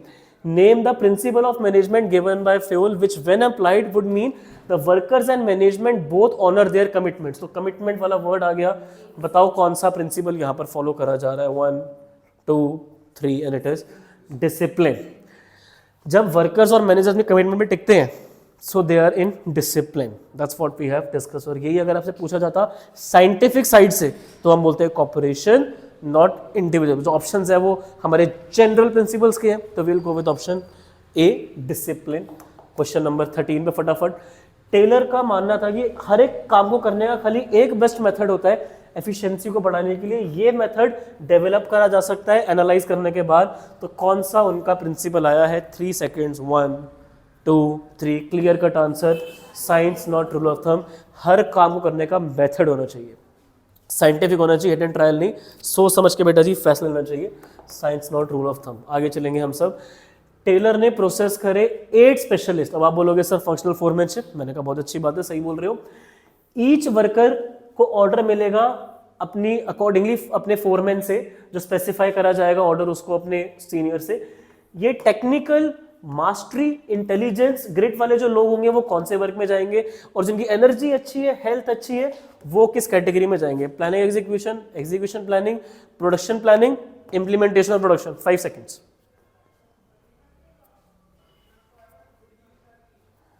ऑल राइट, सो बेटा दिमाग वाले लोग प्लानिंग में, एनर्जी वाले लोग एग्जीक्यूशन में। Option A clear answer. I give you little more time because में 2 पॉइंट्स थे। 6 questions left, come on fast. Identify the principle of management जो फेवल जी ने दिया, जो ये कहता है कि प्रोड्यूस करो better work with the same effort. Effort तो सब लोग करेंगे, बट अगर आपको उसका बेस्ट रिजल्ट निकालना है तो उसमें से कौन सा प्रिंसिपल आपको फॉलो करना पड़ेगा? Direct question. बेटा काम को डिवाइड करके चलोगे तो एफर्ट तो एम्प्लॉय करेगा, बट जब उसको आप लिमिटेड काम दोगे तो उसका वो रिजल्ट आपको बेस्ट करके देगा। तो division of work is the correct answer. बेटा जी नेक्स्ट क्वेश्चन पे आएंगे। मेंटल रेवोल्यूशन जो बोला गया है टेलर के थ्रू, वो क्या चाहता है? कि वर्कर्स का नेचर खाली टुवर्ड्स मैनेजमेंट चेंज हो, मैनेजमेंट का नेचर खाली वर्कर्स टुवर्ड्स चेंज हो, वर्कर्स और मैनेजमेंट कंपटीशन को रिप्लेस करें कॉर्पोरेशन से, कस्टमर्स का नेचर मैनेजमेंट के टुवर्ड्स पॉजिटिव हो। 3 सेकेंड्स। ऑप्शन सी, ठीक है। वर्कर्स और मैनेजमेंट दोनों के दूसरे की इंपॉर्टेंस रियलाइज हो और कंपटीशन करे रेदर, मतलब कॉर्पोरेशन करे रेदर देन कंपटीशन, ठीक है। वो दोनों कंपनी के लिए ही काम कर रहे हैं। दे should B substituting the competitive spirit with the cooperative spirit, they should B cooperating with one another, ठीक है जी। 4 questions left, Hari. The applications of principles of management is dependent upon the prevailing situation के हिसाब से apply करा जाएगा। Principal कौन सा feature आ रहा है प्रिंसिपल ऑफ मैनेजमेंट का? Very very direct question. बेटा जब भी वर्ड आपको ये सिचुएशन दिख जाए तो आपको आंखें बंद करके कॉन्टिंजेंट कर देना है। Depends upon type of situation principle को अप्लाई करा जाएगा, तो इट्स कंटिंजेंट। सिचुएशन अलग अलग होती है टाइम टू टाइम, तो किस टाइम पर कौन सा प्रिंसिपल लगाना पड़ जाए? It's uncertain, it's contingent. कुछ चेंजेस करने पड़ रहे हैं तो इट्स फ्लेक्सिबिलिटी, अलग तरीके से अप्लाई करा जा रहा है, इट्स अगेन फ्लेक्सिबिलिटी। सिचुएशन के हिसाब से आपको देखना पड़ रहा है तो इट्स कंटिंजेंट, पता नहीं कब क्या सिचुएशन आ जाए। स्टेटमेंट, बेटा वैल्यूज जनरल रूल्स होते हैं बिहेवियर के लिए जो सोसाइटी में फॉर्म करे जाते हैं एक कॉमन प्रैक्टिस के लिए, ठीक है, और काफी रिसर्च के बाद जाके प्रिंसिपल्स को डेवलप करा जाता है। ये स्टेटमेंट 1 है। स्टेटमेंट 2 ये है कि इनको अप्लाई करते टाइम मैनेजमेंट जो है वैल्यूज को आप निग्लेक्ट नहीं कर सकते हो, क्योंकि बिजनेस जो होते हैं उनको सोशल रिस्पॉन्सिबिलिटी भी पूरी करनी है। क्या पहली सही है दूसरी गलत है स्टेटमेंट? क्या दूसरी ठीक है पहली गलत है? क्या दोनों सही है? क्या दोनों गलत है? 3 सेकेंड्स। बेटा दोनों ही बातें ठीक है। स्टेटमेंट 1 भी करेक्ट, स्टेटमेंट 2 भी correct. Will go with option C.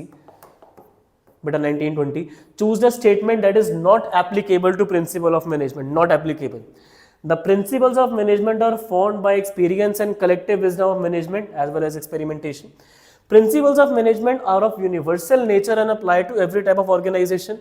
Principles of management establish a relationship between cause and effect. Principles of management are independent of the current situation.